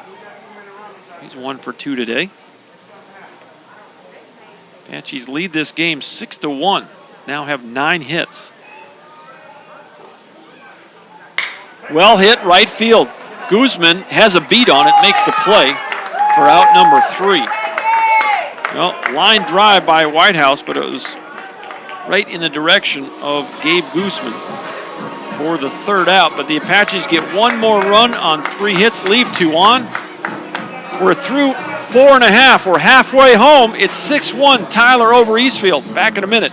You're watching NJCAA District C tournament action on ApacheAthletics.com.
Eight, 9, and 1 for the Harvesters. It's Will Crooker to lead it off. He walked back in the second inning. And it's Mason Whitmarsh back on the mound. That's a line drive left field base hit. Well hit off the bat of Will Crooker. So there's 1 aboard with nobody out. Here's the 9-hitter. Center fielder, Jay Milton. Milton 0 for 1. He struck out to end the second inning. Harvesters now, that was their third hit of the ball game. Guzman has a double. D'Agostino has a RBI single. And Crooker now with the third hit of the ball game. They scored a run on the RBI single by D'Agostino back in the first inning. At that point, it was a 2-1 game. Since that time, a big 3-run homer off the bat of Jared Wells in the second inning made it 5-1, and a single tally in the fifth, RBI single by Trahan, has made it 6-1. 2-0 pitch. Check swing in there, strike one. The Harvesters from Eastfield College, that's in Mesquite, just over an hour from Tyler, east part of the DFW Metroplex. Outside corner, 2-2. Part of the Metro Athletic Conference. They finished fourth in the conference. That really doesn't matter at this point. They're sitting in the winner's bracket of the district tournament. Brookhaven won the conference at 23-7, 6 games ahead of North Lake and Cedar Valley at 19-11. However, Brookhaven now is going to have to battle Coastal Bend in the game after this one to continue playing this season. It's an elimination game between Coastal Bend and Brookhaven. 7 o'clock start right after this ball game. It's a chopper foul. 2 balls, 2 strikes. And center fielder Jay Milton. I would think that at some point soon, you'd start seeing those two teams start showing up to the field. 5:28 Central Time, so 7 o'clock game is only an hour and a half away. The 2-2 pitch misses outside, and it's full.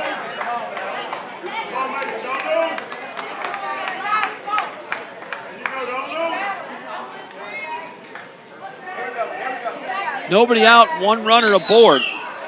Crooker with a leadoff single here in the fifth. Chopper foul, it hops over the net into the bleachers.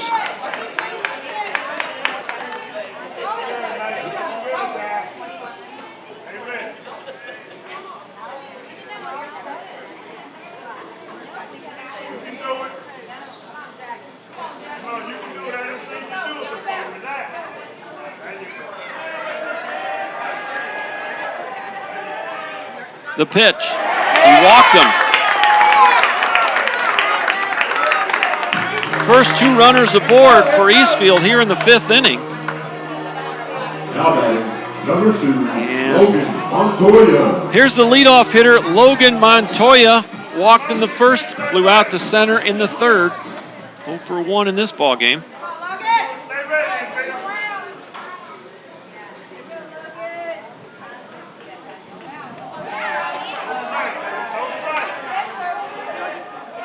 There's the drag bunt, and it's going to roll foul. Colton Whitehouse almost got hit by that ball. It was hopping high, about chest high, and he leaped out of the way. And sure enough, it rolled foul. That ball had a chance. But the spin and the angle of the ball carried it into foul territory. Strike 1 on Logan Montoya.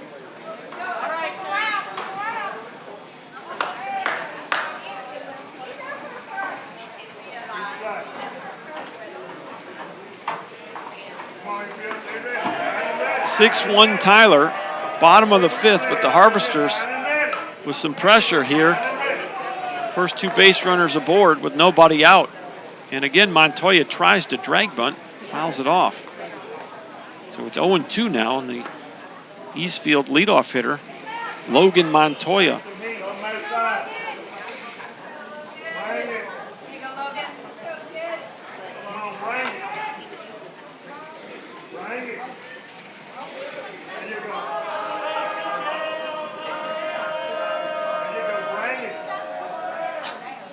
The 0-2 pitch misses low.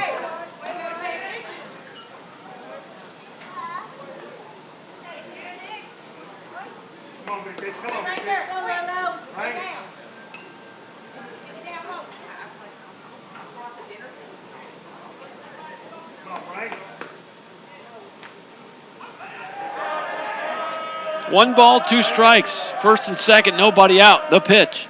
Ground ball, first base side. Trahan steps on the bag, thinks about throwing to second, but holds on to it. And there's one out. So if you're scoring at the house, it's a 3U. And the runners move up to second and third. Now batting, number 8, Jacob Perry. Crooker is at third, Milton at second for Jacob Perry. Struck out looking in the first, grounded out to third base in the third inning. Harvesters with a chance here to cut into this 5-run lead. A single would make it 6-3. Or so you would think, depending on how hard it's hit and where it's hit. Certainly would have a chance. You got a runner at second and third with less than 2, so sacrifice fly that's deep enough would score a run. Here's the 1-0. Swing and a miss. Big hack right there by Perry, and it's 1-1.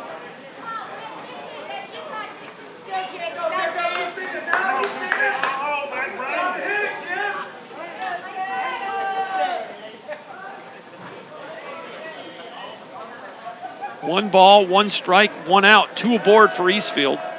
Bottom of the 5th. Breaking pitch, inside corner. And it's 1-2.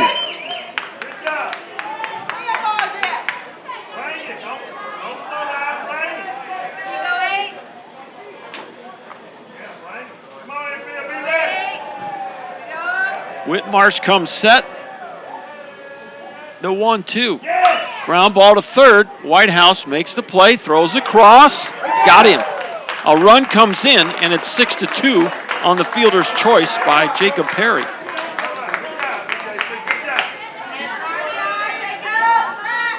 So Perry will get the RBI, and Crooker comes home to score. Milton goes to third. It's a 4-run Apache lead now at 6-2. And here's a very dangerous hit in Gabe Guzman.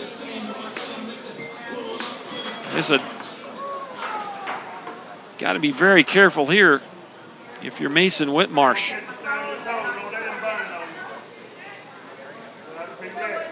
Guzman gets into one here. It's a whole new ball game.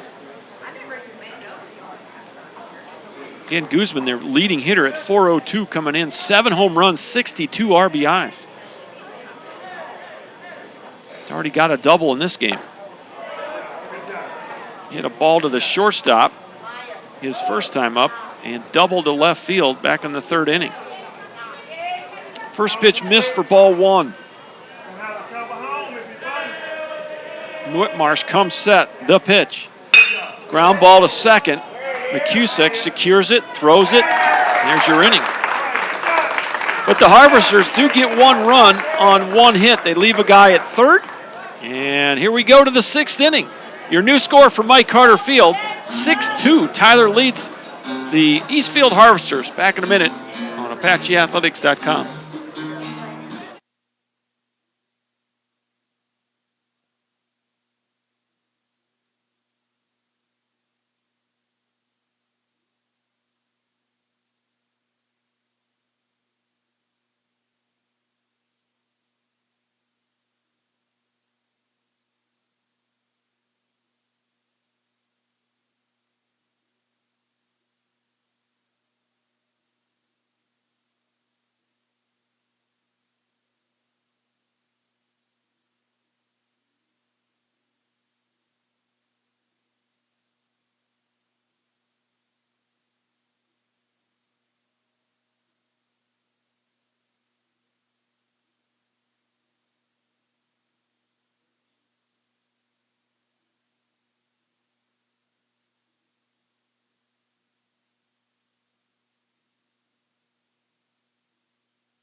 All right, we're just looking at the weather forecast for tomorrow, and that front's going to move through here overnight, and our best chances for rain in the East Texas area appear to be right between 7 and 9 o'clock, calling for 70-80% chance of rain. Then it backs off to 60 and then 50 by noon, and then back up to 60 and 65 at 1 and 2 o'clock. So kind of hard to tell how much baseball we're going to get in tomorrow.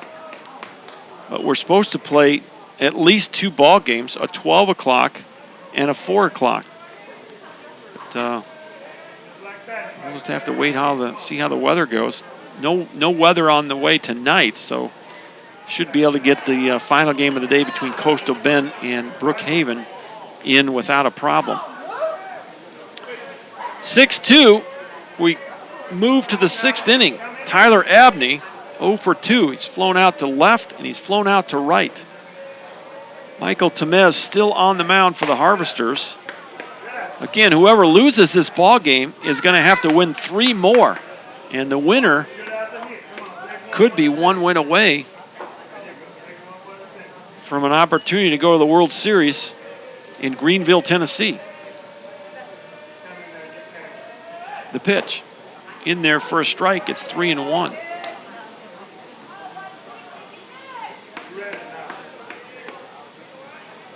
Tamez now with 87 pitches. Got to believe he's getting close. Now you do have someone in the bullpen for the Harvesters. Line drive, right field, but it's right at Guzman for out number 1. You got a right-hander playing catch down there. Doesn't look like he's heating up. Now batting, number 4, Matt McCusick. It's Ben Simpson. Simpson's down there tossing. He is not heating it up by any stretch. So for now, it's going to be Michael Tamez. 1 out, nobody aboard for Matt McCusick. McCusick, 1 for 2, single to left, reached on an error. There's a push bunt, tough play, and nobody's going to be home. And Michael Tamez showed a little burst of speed there. The big guy. I didn't know he had that in him. It was a push bunt, and it looked like it was going to get by Tamez. He put the glove on it, and then he turned on the afterburners, and he almost beat McCusick to the base. As is, it's going to be a push bunt single for Matt McCusick. So he'll be aboard with 1 out. Back to the top of the Apache lineup we go. Braden Wise, 0 for 2, 2 strikeouts, and a walk.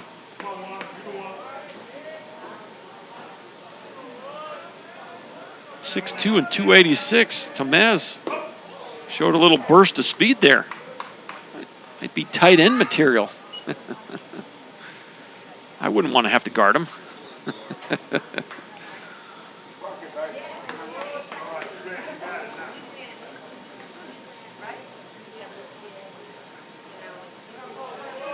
One ball, no strikes. The pitch. Ground ball, high chopper to first, and foul ball. The ball was called foul. The field umpire waited until that ball was caught and did finally make a call. He pointed to the right side of the first baseline. He had to wait, I guess he had to wait, to see where the ball was going to be caught. It's a high chopper, and D'Agostino went high in the air. Evidently that ball was just, I don't know. All it's got to do is go over the bag in fair territory, and that's a fair ball. Evidently the first base umpire, he's got the best angle. He's right there, and he called it foul. So it's 1 ball, 1 strike, 1 out, and 1 aboard. Cusick at first base. Tamez comes set. The pitch. Another foul ball to the right side. 1 ball, 2 strikes. Well, unfortunately, the UT Tyler Patriots were eliminated from their NC2A regional this morning by Concordia. So a great season comes to an end for UT Tyler. As that tournament will continue, but the number 1 seed in the host club is now eliminated. The 1-2.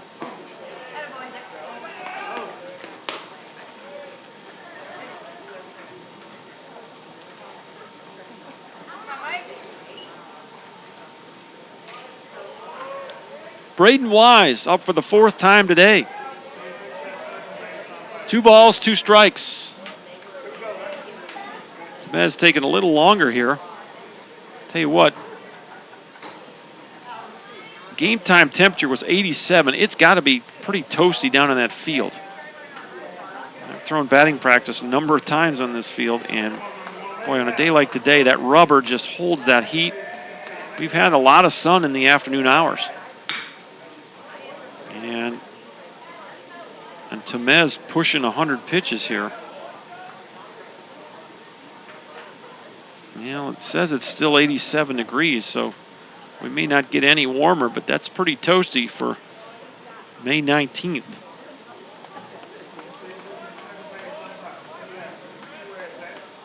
Two balls and 2 strikes.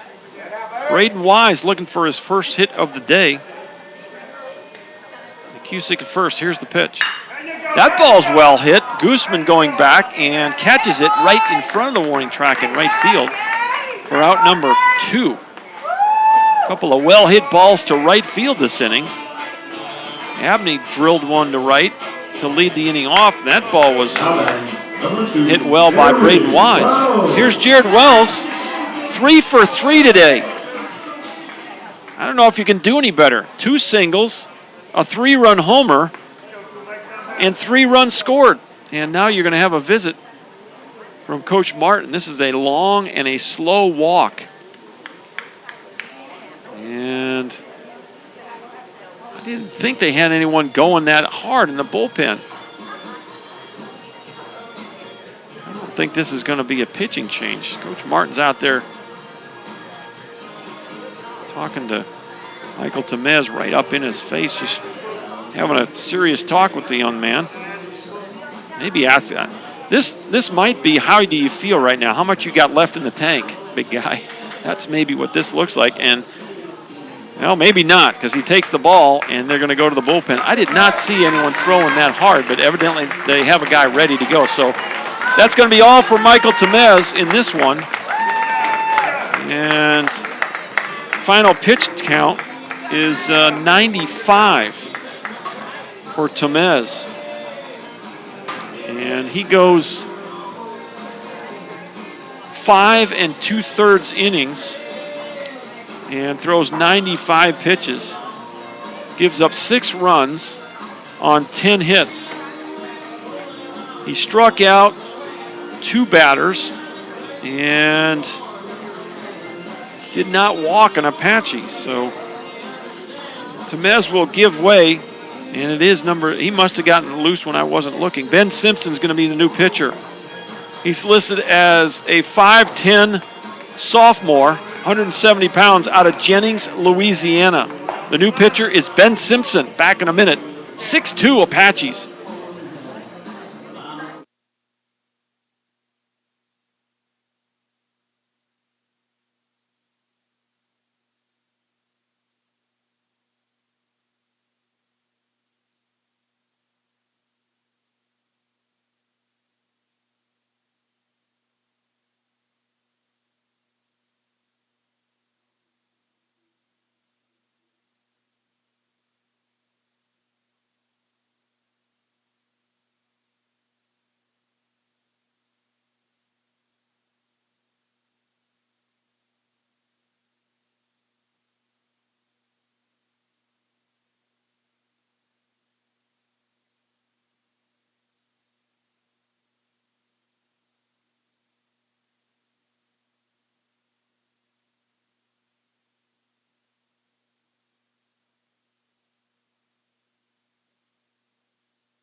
All right, so Ben Simpson, the new pitcher.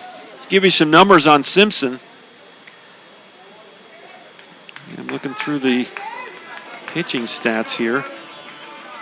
There he is. 4-1 with a 7.39 ERA. This is outing number 18 for Simpson. All of them out of the pen.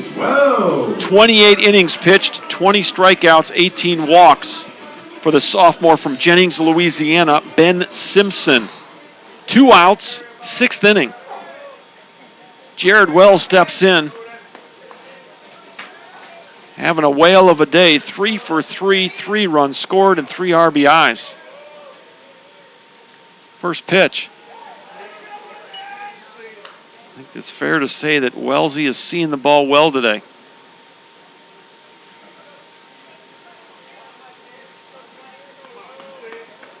Six runs on 10 hits for the Apaches. 2 runs on 3 hits for Eastfield. There's a breaking pitch, just missed. Thought he was going to pull the trigger on the strike call. Mr. Umpire reached for that holster but didn't pull the gun out.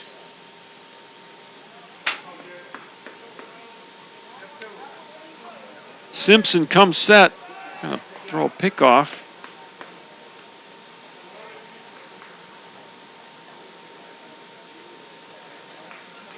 Pitchers have been known to warm up by throwing a bunch of pickoffs, so I don't think he's doing that, but I have heard that before. 2 balls and a strike.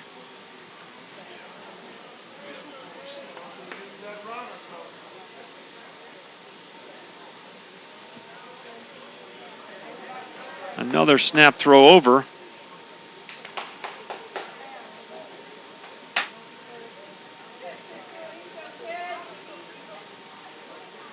Simpson has his sign. 2-1 is the count. The pitch. And fouled off towards the football stadium to our right. On a plate. Evens things up at 2-2. Well, the winner of this game will have a little more time to rest as they play tomorrow at 4 p.m., weather permitting. And the beauty of this artificial turf is that you don't have to worry about any kind of field maintenance.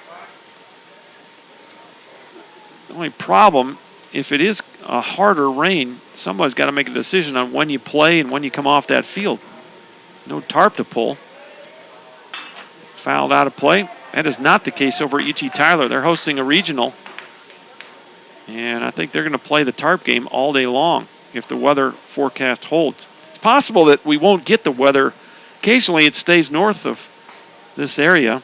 And I was watching a couple of different weather forecasts last night, and they feel pretty comfortable we're going to get some. It's just a matter of how much. Here's the 2-2. Another foul ball by Jared Wells. And the count will stay 2 balls and 2 strikes. Next pitch will be the 7th of the at-bat.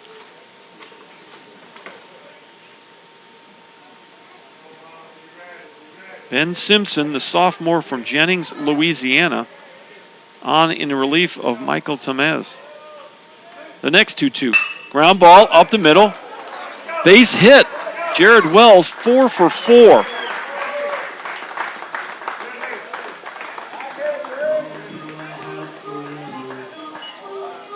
You got 2 runners aboard now with 2 outs. Apaches try to add to a 6-2 lead. Here's Taylor Broadway. Broadway's got 2 hits in 3 at-bats. A single to left, a single to center, and a fly ball to right.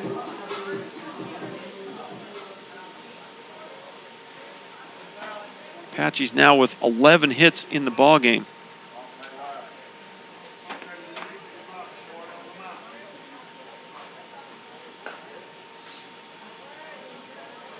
The first pitch. That's low and away, ball 1.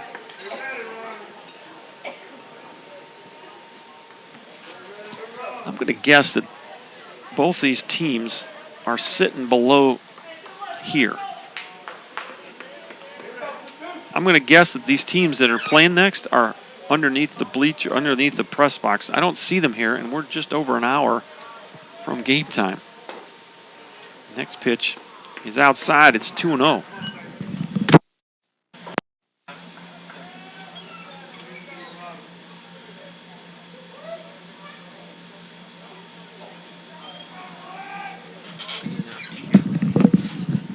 And I was wrong.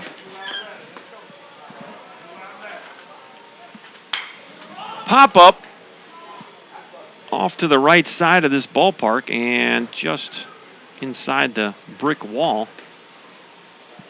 2 balls and 1 strike to Broadway, so it's possible they're, I don't know, just a little bit surprised at 5:52. The next game's supposed to start at 7. I don't see either team, Coastal or Brookhaven, in the ballpark.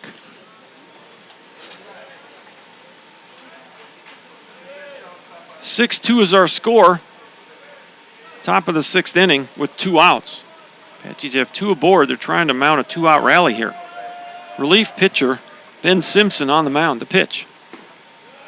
That's outside. 3-1. Now time is called by Will Crooker, the catcher. Going to go out and try to settle down the sophomore.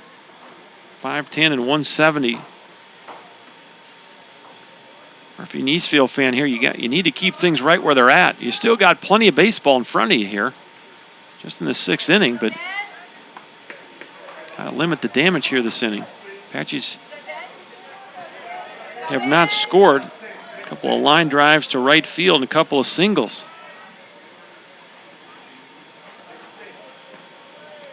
Cusick reached on a push bunt, and Wells hit a single up the middle. And you probably don't want to have to face Trahan with the bases loaded. He's in the on-deck circle. He's got 2 RBIs on the day, a couple of singles and a sac fly. Simpson comes set, high hands in front of his face. Line drive left field. McCusick's going to be held at third, and bases are loaded with 2 outs. Well, the Apaches has strung together 3 singles here. Another well-hit ball off the bat of Taylor Broadway. And there you go, bases loaded for Trahan, and we're going to have a meeting of the minds on the mound here. 34, Jordan Trahan. And Trahan just missed a grand slam in the 1st inning. Got under it a little bit. The ball carried to the warning track. The wind is still blowing straight in from left field, left center. So, going to take quite a blow to get it out of here. But the little big man, Jared Wells, already took one out of here and left.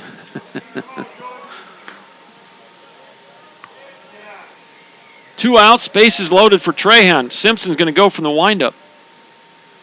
First pitch off speed, and it's low, ball 1. You got nowhere to put Trahan here, so at some point, probably going to have to give him something in the zone.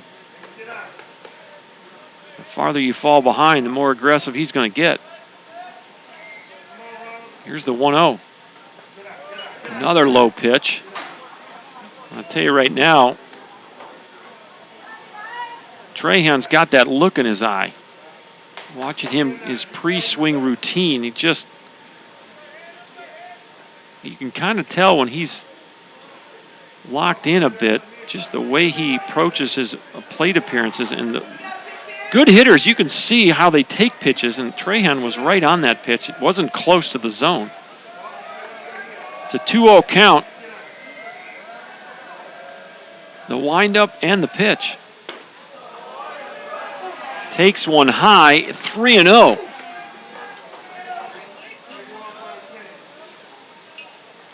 Yeah, that's the question. Do you give him the green light here, or do you force him to take a pitch?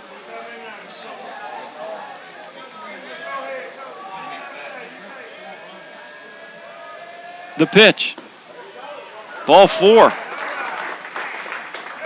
Trahan takes the bases loaded walk, gets his 3rd RBI of the game. Everybody moves up 90 feet, and it's a 5-run lead again at 7-2. Here's Jarrell McDade. Number 12, Jarrell McDade. McDade on the day, an RBI fielder's choice back in the 1st inning. A sac bunt and a line out to center. He's 0 for 2. First pitch misses low, ball 1. Simpson trying to prevent further damage here. Of course, the Apaches want to continue to add to this lead. They lead it 7-2. Ben Simpson going from the windup, the 1-0. Way outside, 2-0. And Simpson with a glance into the Eastfield dugout, wondering if they're going to get anybody up in that bullpen. Nobody up at the moment. You can't let this get out of hand. The 2-0. Way outside, 3-0. And Simpson very upset at himself. He's marched around that mound. And Will Crooker goes out and tries to settle him down. It's a 3-0 count on Jarrell McDade, and now you are going to have someone run down to that bullpen. Looks like it's going to be Dalton Acosta. He's going to run down with a pitcher. I can tell you right now, if you're on that mound, you hate seeing that. You just do. Here's the 3-0. That's in there for a strike, 3-1. When you're on that mound and you see someone run down to the bullpen, something in your mind has to just kind of lock in and say, all right, I want to stay in this game. Let's start throwing strikes. 3-1 with the bases loaded, 2 outs, top of the 6th, the pitch.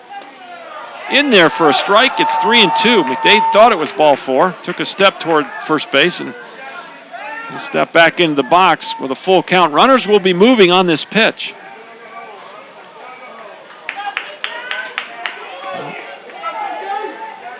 Need to be aggressive on a good pitch right here if you're Jarrell McDade. 3 balls, 2 strikes, 2 outs. Runners are off. Chopper foul goes off McDade's leg. Yeah, that went off his leg, and they had all 3 umpires threw their hands up, calling it a foul ball. And Simpson was hoping beyond hope that that ball was going to be in play because McDade didn't run down to first. He was screaming for the catcher, Crooker, to go ahead and make the throw. Can't hurt to make the throw, but the umpires had thrown their hands up and called time. The ball went off McDade's leg. So we'll do it again at 3-2. 2 outs. There go the runners. Pop up right field. Shouldn't be a problem for Montoya, and he'll make the catch for the final out. But the Apaches end up getting another run. They leave them loaded. Could have been worse for the Harvesters.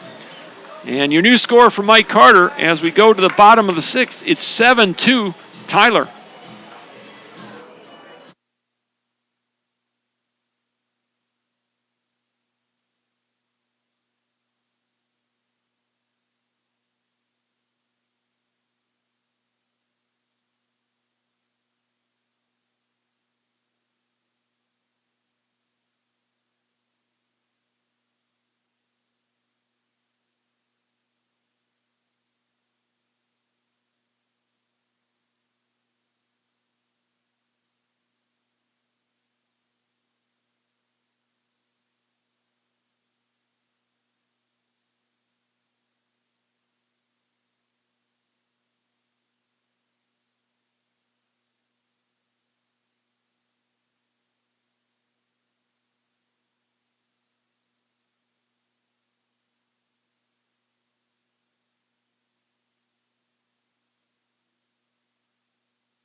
Welcome back to Mike Carter. Bottom of the 6th, Whitmarsh back on the mound. 71 pitches through 5 innings. First pitch up the middle, base hit for Isaac D'Agostino. So here come the Harvesters, trying to chip away at a 7-2 Apache lead. Number 18, Jordan Parker. Here's the left fielder, Jordan Parker. 0 for 2, he's grounded out to first base twice. Whitmarsh comes set. First pitch swung on, fouled out of play. Headed over towards the bleachers, and somebody's way up in that bleachers, and she was not looking. Glad that ball got over her head. Got the bird's eye view up there. 0-1 to Parker. Fouled straight back, it's 0-2. You know, the Harvesters have at least 2 national titles under their belt. They won, I think, in 01 and 06. They won a title on this field.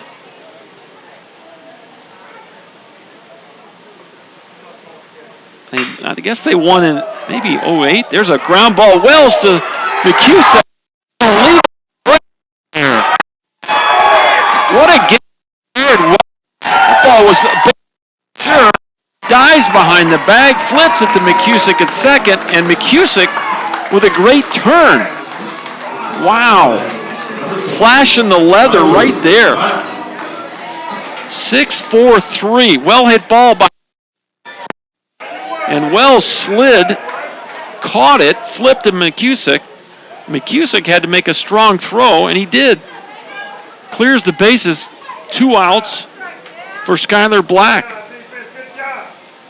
So Whitmarsh gets the ground ball, and his defense returns the favor by turning a nifty double play.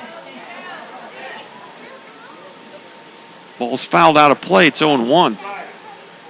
Skylar Black is the DH. We're at the 6th spot in the Eastfield lineup. He's grounded out twice. Once to second, once to short.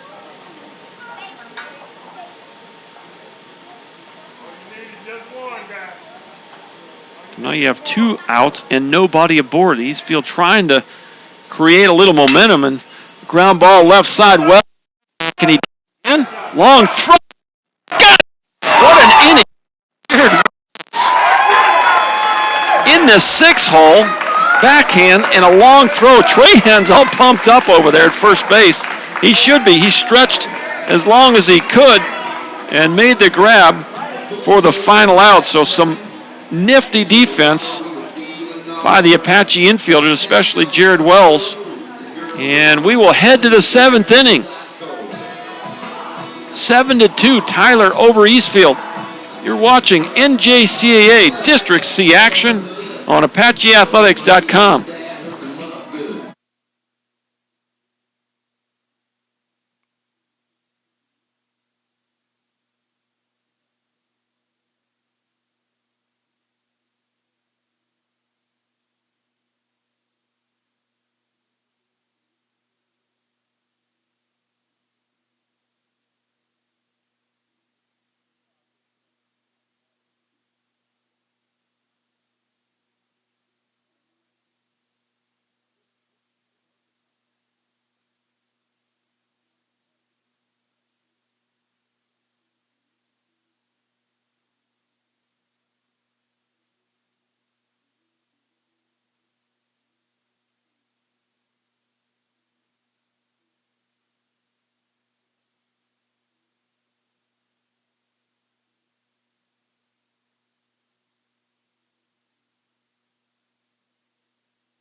Bo Busing will lead it off here as we go to the 7th inning. 7-2 Apaches. 6, 7, and 8 for Tyler here in the top of the 7th. Busing, Whitehouse, and Abney. Ben Simpson back on the mound for the Harvesters. And Coach Martin had some words for the umpire at the end of that half inning.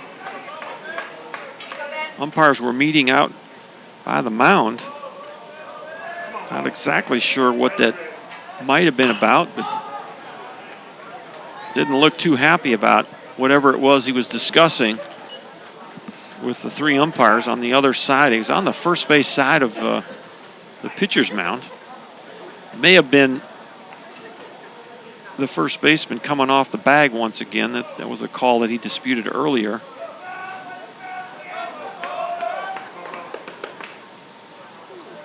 The 0-2 pitch to Busing, swing and a miss, struck him out. And let's see, the third strikeout of the ball game for Eastfield pitching. It's the first strikeout of the game for Ben Simpson. One up and one down here in the seventh. Here's Colton Whitehouse.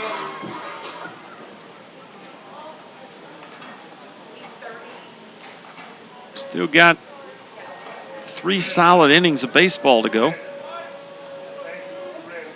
7-2 is the score. First pitch is off the plate, 1-0 to Whitehouse. Whitehouse infield single in the second inning. Grounded out the second in the third and lined out to right to end the fifth. 1-0 pitch. That's a looper into center. Plenty of room for Milton. He makes the grab for the second out. 2 up, 2 down. Here's Tyler Abney.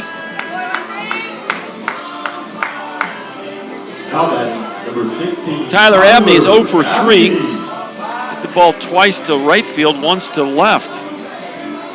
It's almost time to stretch it out.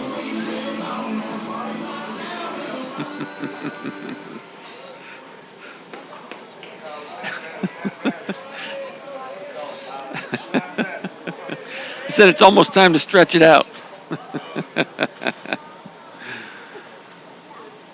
2 outs and nobody aboard in the top of the seventh. First pitch to Abney, outside corner, strike 1. Well, it looks like Ben Simpson has settled down a bit. Came into a tough spot in the sixth and navigated his way through and has got the first 2 Apaches here in the seventh. 0-1 pitch grounded to the first baseman. It's D'Agostino. He'll step on the bag for the final out. 3U if you're scoring at the house. Here we go to the 7th inning stretch. 7-2 Tyler. Back in just a minute.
All right, we've made a change behind the plate.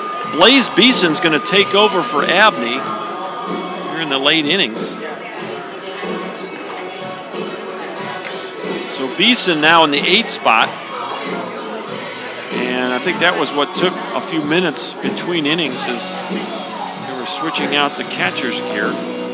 Whitmar's still on the mound. He's thrown 79 pitches through 6 innings. Apaches with 7 runs on 12 hits have not committed an error. They have flashed the leather. Wells and McCusick have been difference makers here in this ball game in the middle infield. Whitmarsh, pretty efficient with his pitch count, has been able to scatter 4 hits. Sitting off for the Hunters, number 7, Blake. Gave up a single run in the first inning and another single run in the 5th. That's it. 7-2. As we go to the bottom of the 7th, Blake Seagraves, 0 for 2, takes ball 1. Well, both teams are in the ballpark. The Cougars just arrived, and the Bears from Brookhaven arrived an inning or so ago. So we can play the 7 o'clock game.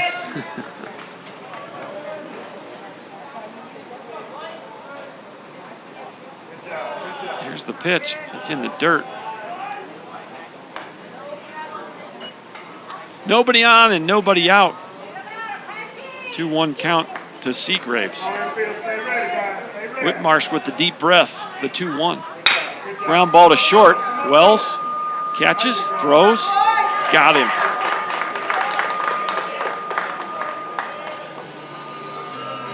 Let's see how many times Wells has touched the ball. 1, 2, 3, 4, 5, 6 chances today for Jared Wells. He's handled them all cleanly.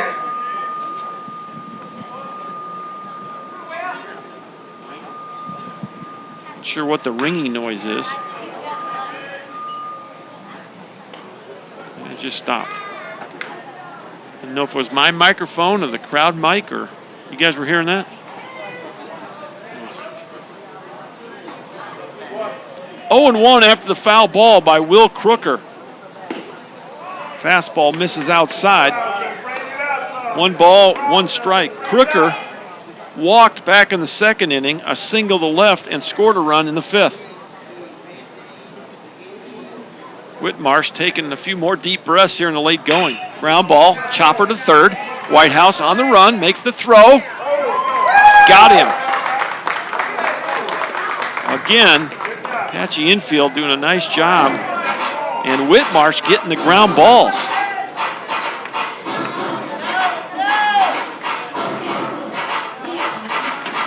Now batting, number 13, Jay Hilton. By my unofficial count, that's 13 ground balls for Whitmarsh so far in this ball game, and they have not disappointed on the defensive end, have not committed an error yet. Turned 2 double plays, one of them a highlight reel type of double play.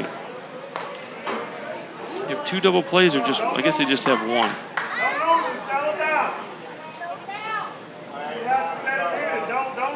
I've been at so many baseball fields in the last couple days, and it's all running together for me. 2-0 pitch, fly ball, right field. Broadway, plenty of room. And he secures that one for the final out of the 7th inning. F9 if you're scoring at the house. 3 up, 3 down, nothing across for Eastfield.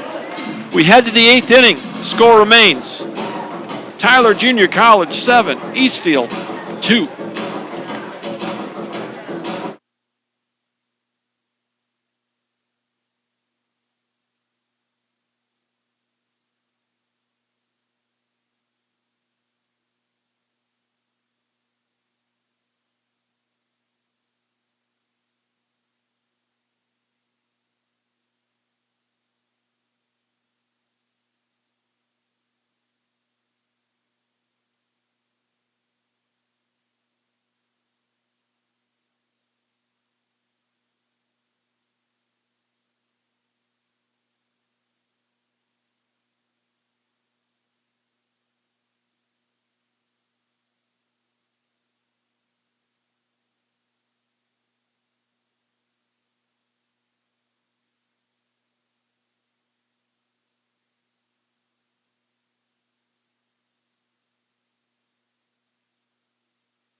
Welcome back to historic Mike Carter Field.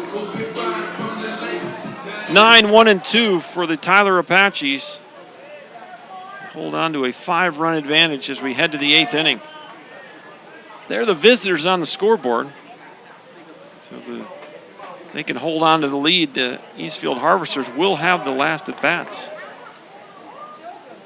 First pitch in there for strike one. Ben Simpson came on with 2 outs in the 6th. He's back on the mound for Eastfield. 0-1 pitch outside, 1 ball, 1 strike.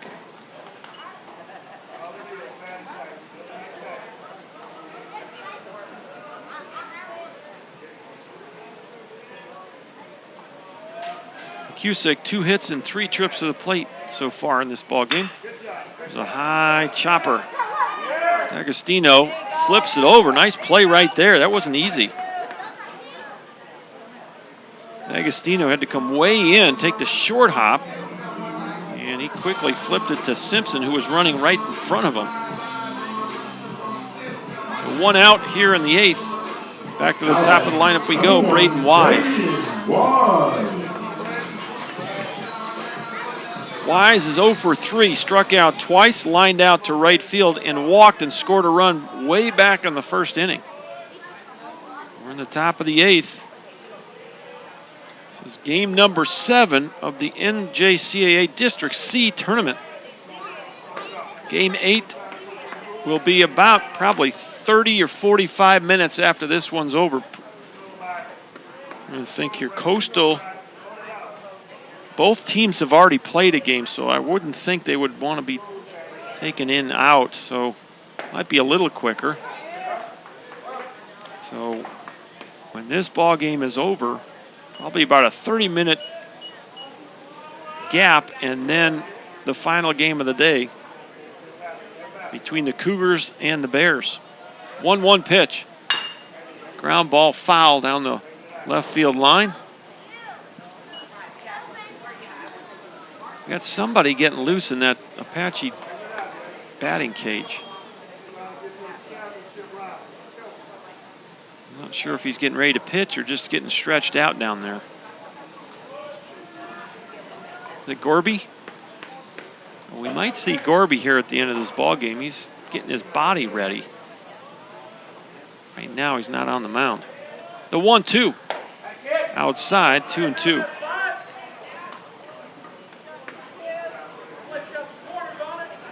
I think we said something yesterday, but we'll say it again. Congrats to the former Apache assistant coach, who's now the head skipper for the Missouri Baptist Spartans, Eddie Ushhold, leading them to the World Series in the NEI. Ground ball to second. They had the shift on. And Montoya was playing in short right field. He got over to get in front of that ball, but it's another hit for Braden Wise. Actually, his first hit of the day, excuse me. So Wise is aboard with 1 out. Here's Jared Wells. And what a day for Jared Wells. 4 for 4 at the plate, 3 RBIs, 3 runs scored. And spotless in the field. A couple of really nice plays for Jared Wells at short to go with an outstanding day at home plate, including his first homer of the year, a 3-run homer that really kind of set the tone in the 2nd inning. Apaches were up 2-1 at the time, and that put the lead out to 5-1, and they haven't looked back at 7-2. Breaking pitch in there, strike 1.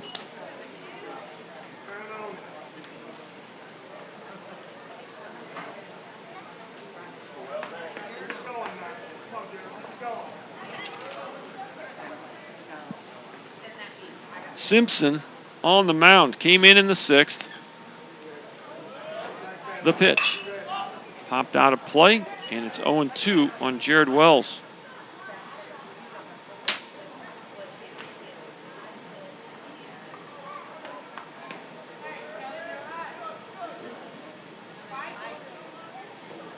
Trying to see, I think this is the first time that Wells, I marked my sheet right here. I think this is his first at bat against Simpson.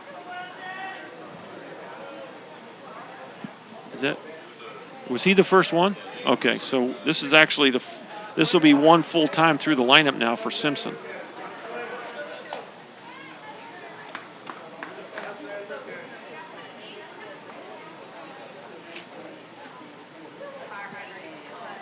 Oh, and 2 is the count with 1 out. Braden Wise at first. The pitch. Foul ball down the third base line. Good to see old McMullen taking a jog down there, moving around a little bit.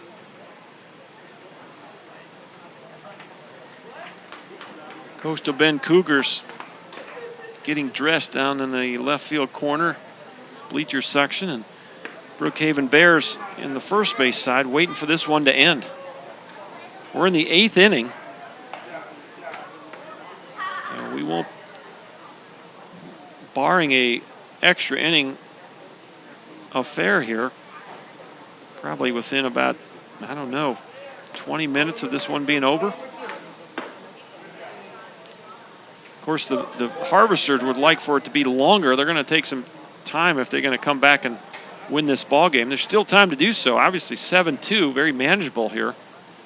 Only 5 runs. And they still got 2 at-bats to do it, so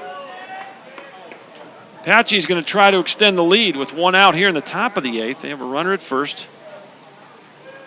Jared Wells at the plate trying to go 5 for 5. There goes the runner, swing and a miss, strike him out. Throw down to second. Tell you what, that was close to being interference on Jared Wells. He walked right in front of the home plate area after striking out. No dispute from the Eastfield dugout. A little surprised at that. Broadway. And that's the first time that Jared Wells has been retired. It's the 4th strikeout of the day for Eastfield pitchers and the 2nd strikeout for Ben Simpson. Here's Taylor Broadway, 3 for 4. Boy, every time you turn around, Broadway's going 2 for 4, 3 for 4.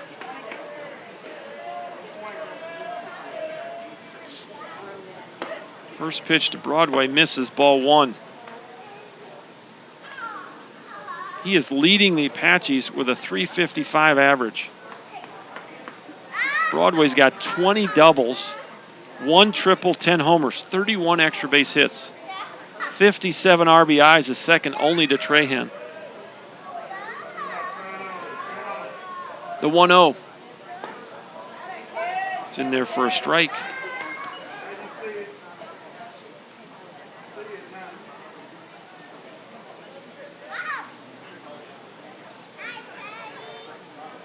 Well, we've now snuck up 1 degree. It's 88 degrees here in Tyler.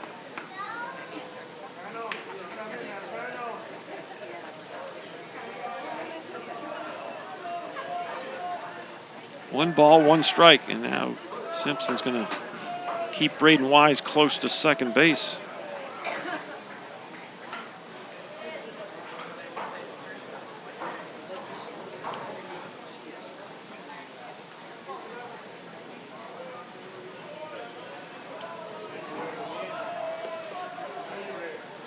Ground ball, high chopper to short.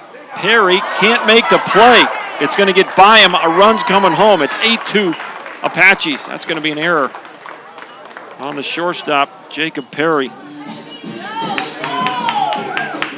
Well, Eastfield doesn't play on the artificial turf, and Perry's not sure what. He's kind of looking into the dugout, pointing his glove. 34, Jordan Trahan. No question, it's a different playing surface.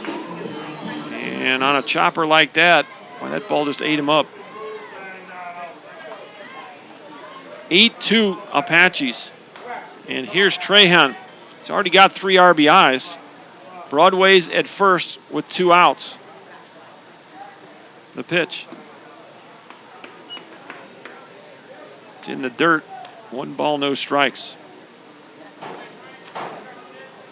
Well, typically, and the breeze is really picking up here.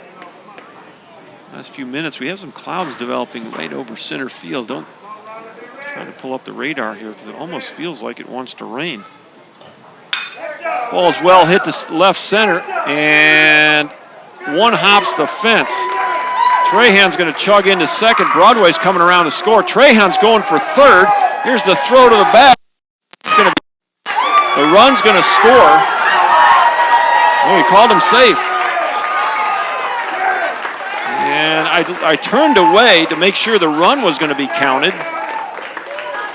Did the ball drop or just avoided the tag and dropped the ball? All right, so safe at third, and it's a triple for Trahan. Now batting, number 12, Joel McDade. RBI number 4 on the day for Trahan. Broadway comes all the way around to score the 9th run for the Apaches. It's now 9-2.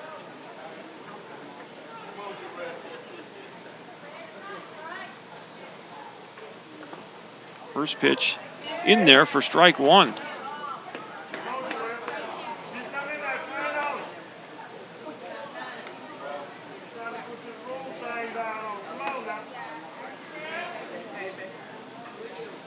Well, there were some, there's a ground ball to third. Seagraves up with it, throws across. There's the final out of the inning. But the Apaches put 2 more runs on the board here in the top of the 8th, and they now lead it 9-2 as we head to the bottom of inning number 8. Back in a minute on ApacheAthletics.com.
Bottom of the 8th, it's the top of the lineup for the Harvesters. Logan Montoya, 4th at bat of the ball game. First pitch in there, strike one. Montoya 0 for 2 with a walk. Do have some rain, pretty much a line of showers stemming all the way from Oklahoma City all the way down to San Angelo. Kind of moving our way. That's not supposed to hit us until the overnight hours, and the question will be how much of that holds together and when it gets here. But there are a few pop-up showers in East Texas, east of the metro. There's a tapper right back to Whitmarsh. He'll throw it over to Trahan for out number 1. 1 up and 1 down in the 8th. Here's Jacob Perry. Now batting, number 8, Jacob Perry. So, yeah, stay tuned to the live stats, I guess, is the best place to keep up with when we're going to play tomorrow. We're scheduled to play at 12 and 4. And those live stats, that's probably going to be the easiest way to keep up with things. I don't know that they're going to post anything on ApacheAthletics.com on that. They might if there's a major delay in the games. 1 ball and 1 strike. Jacob Perry. Swing and a miss. Whitmarsh has gone the distance. He started the inning with 89 pitches. Got 95 right now.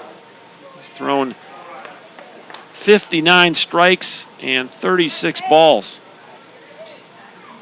Not a bad day's work for Mason Whitmarsh, the freshman from Keller. Here's the 2-2. Ground ball, shortstop, Wells, backhands. Can he do it again? Safe. Good hustle right there by Jacob Perry. It's an infield single.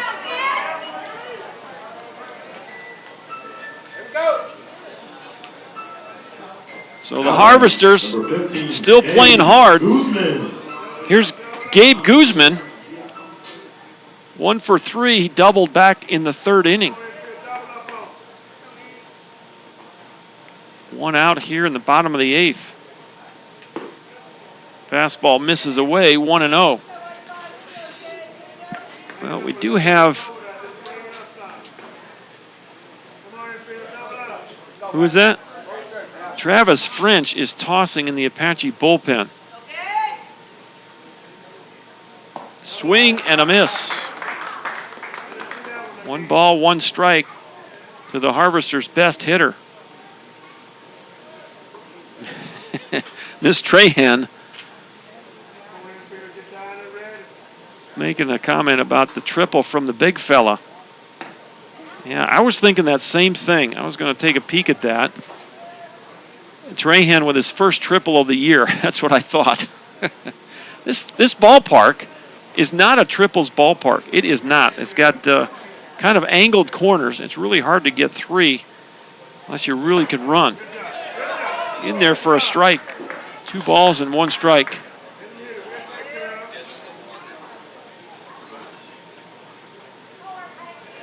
Gabe Guzman with a 2-2 count. 1 out and 1 aboard for Eastfield. Pretty good lead at first base. Not going. Strike 3 called. Fastball caught the inside corner, and Guzman is down on strikes. For Whitmarsh, it's the first strikeout since way back in the 2nd inning. And just his 3rd of the ball game. Hasn't been striking people out, but he's been throwing a ton of ground balls.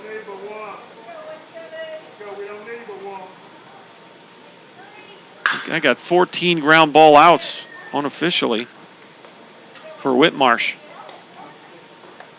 And again, when you get those ground balls, your defense has to help you out, and they have been spotless. No errors for the Apaches. They've made the routine play, and they've also made the not routine play. Kept Eastfield from generating any momentum in this ball game. 0-1's the count. The pitch. Fly ball, this is in play. Left field, McDade going to have to come in for that one and makes the catch for the final out. So a 1-out single by Perry is stranded. And we head to the 9th inning. The Apaches have a 9-2 lead. Back in just a minute. You're watching NJCAA District C action on ApacheAthletics.com.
All right, we have inning. 18, Chase Evans. We got a pinch hitter. Chase Evans is going to hit for Bo Busing. Evans, 286 on the year, 14 doubles, 3 homers, 21 RBIs for Evans. One of the hardest things to do is to sit on that bench and come in and pinch hit, and he's doing so here in the 9th. First pitch, just misses, ball 1.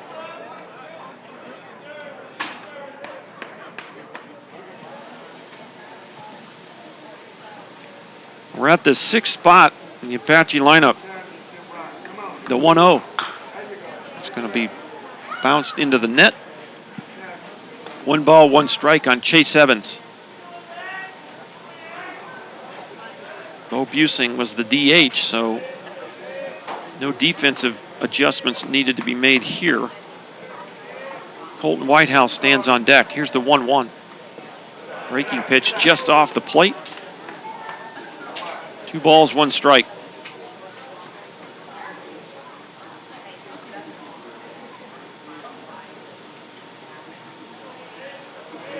The windup and the pitch from Ben Simpson. High chopper to third.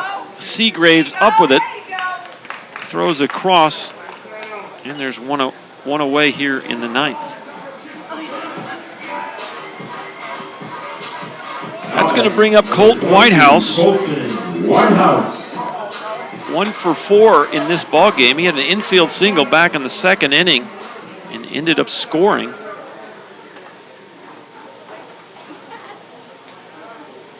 Apaches took the 2-0 lead in the first. Harvester scored 1 in the first. It was 2-1, and then a 3-run homer by shortstop Jared Wells, his first of the year, in the second. Pushed the lead out to 5-1. It was 5-1 until the 5th, and it was a single run by the Apaches, and then Eastfield countered 6-2, and then a single run in the 6th made it 7-2, and then 2 more in the 8th has made it 9-2. That's where we stand right now as we play in the top of the 9th inning. 1 ball, 1 strike on Colton Whitehouse.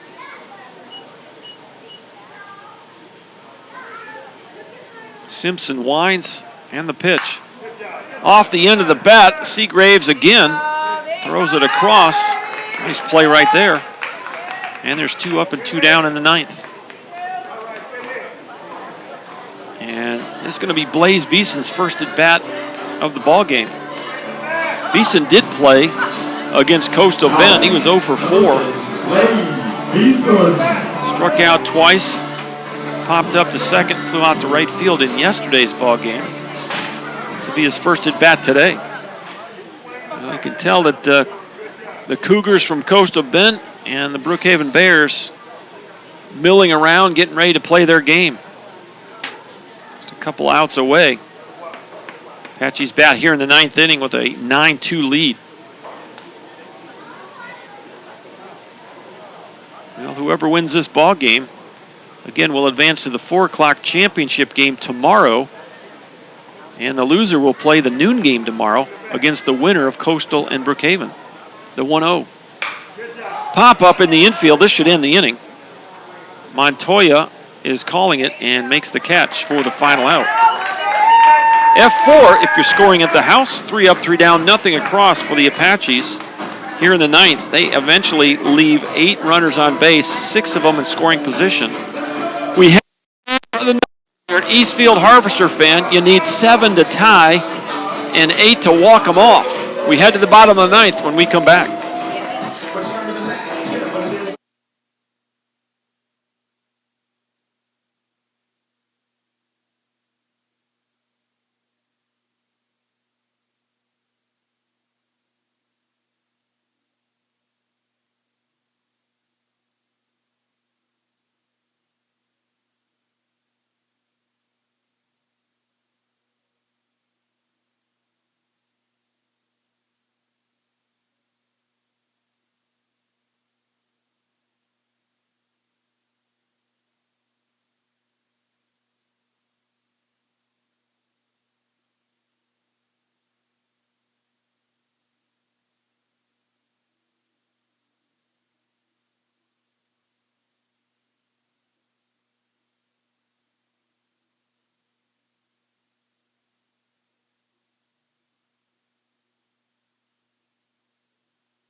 Well, here you go, bottom of the ninth. And one of the unanswered questions in this ball game was whether Whitmarsh was going to be allowed to go for that complete game, and he is. He's on the mound. 104 pitches in through 8 innings. Leading it off for the Harvesters, number 18, Jordan Parker. He's got just 3 strikeouts, but unofficially 14 ground ball outs. And first pitch, ground ball to Wells. It's short. Fields it clean, throws it over, 1 out. 15 ground ball outs.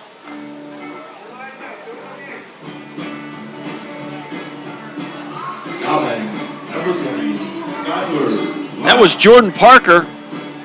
Parker has grounded out 4 times, so of those 15 grounders, 4 of them have been his. Here's Skyler Black. He's grounded out 3 times. Twice to short and once to second. Really nice play by McCusick back in the 2nd inning.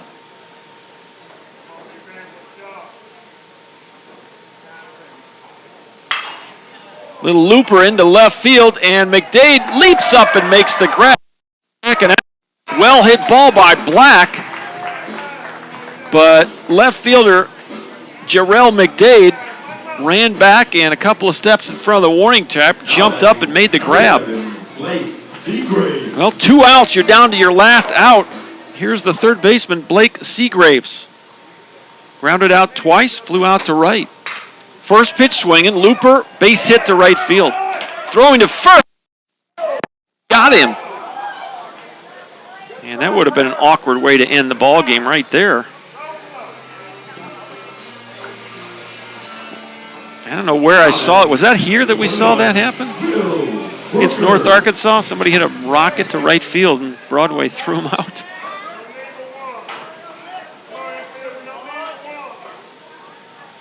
So the Harvesters keeping hope alive. Boy, almost every hitter this inning has swung at the first pitch. And Will Crooker, the catcher, fouled that one right into the Harvester dugout. Took a huge hack at the first pitch he saw. We're at the 8th spot in the Harvester lineup. 2 outs, bottom of the 9th, 9-2. Tyler leads it.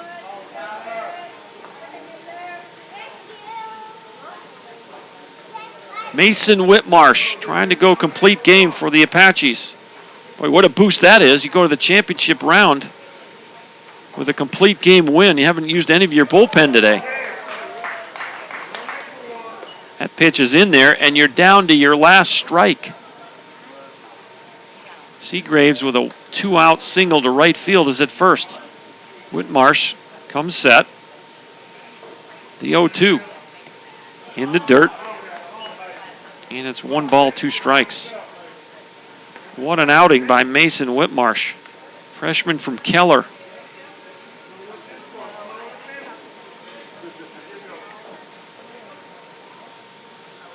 One, 2.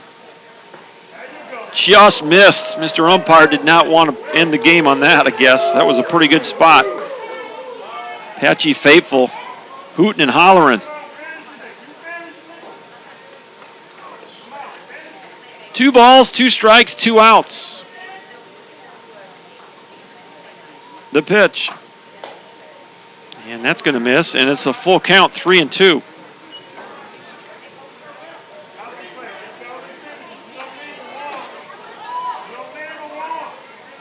Seagraves will be off with the pitch, and Trahan's going to go behind him. The full count pitch. Little chopper, tough play, and is it going to stay fair? They're going to might as well let it roll, and it goes to third to throw. And I don't know why the runner came all the way to third, but after the ball was picked up on the single, it's going to be a 1B. Who picked that ball up? Was it the pitcher? Huh? Whitehouse picked it up, so it's a 1B5. He ran over to third and tagged Seagraves, who was trying to get to third with 2 outs. So it's a 5U at third base, and the game ends on that play right there. The final score is 9-2 Apaches. And what a game for Mason Whitmarsh. A complete game win. He strikes out just 3 harvesters, but gets unofficially 16 now with that last one. Well, that's not a ground ball out, is it? So 15 ground ball outs. And Whitmarsh goes complete game throwing 114 pitches.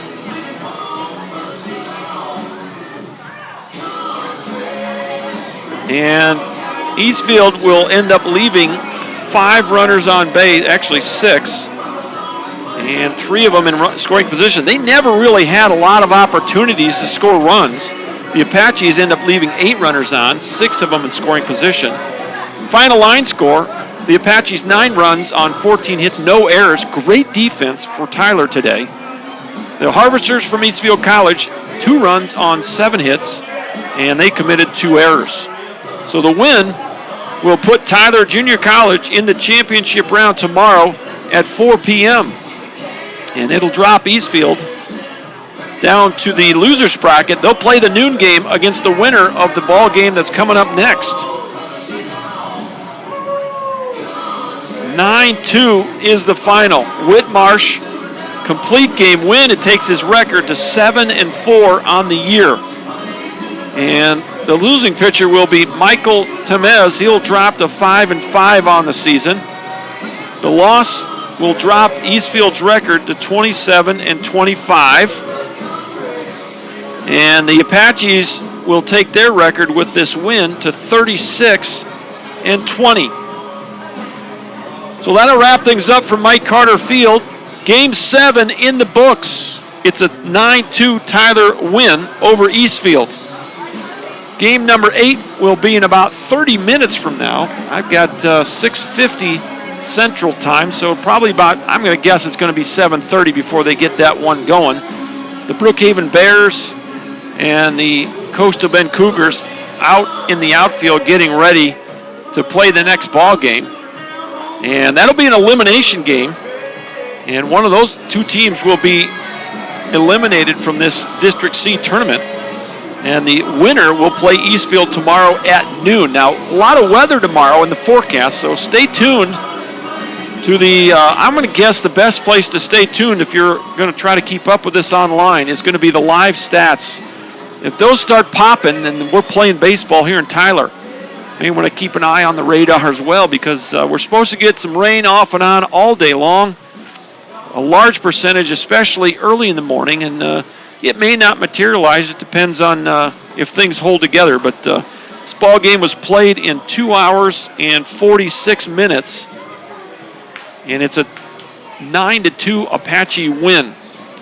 They'll be sitting in that winner's bracket with no losses and a chance to go back to the World Series and win their 4th consecutive national championship. That'll wrap things up from Mike Carter Field. This is Dr. John Groth for the whole athletic department at Tyler Junior College. The Apaches win game number 7 in the NJCAA District C tournament. We will broadcast the next ball game at about 7:30. Are we got game time yet? 7:35 game time. We'll not have play-by-play, but we'll open up the crowd mic and we'll call out the score every half inning. And you also can keep up with the live stats. If you have another device, you can always keep up with the scoreboard on the live stats part of, we will be keeping live stats and we'll be showing the live video with the open crowd mic. So I've enjoyed it to you. I appreciate all the feedback on the YouTube message system, both from the Tyler fans and the Harvester fans all over the place. Appreciate letting me know who you're rooting for. Hope you enjoyed the broadcast. We'll be back about 30 minutes from now with Brookhaven versus Coastal Bend. The Apaches will be on the air. I'll do that game tomorrow at 4 p.m. Until then, so long, everybody.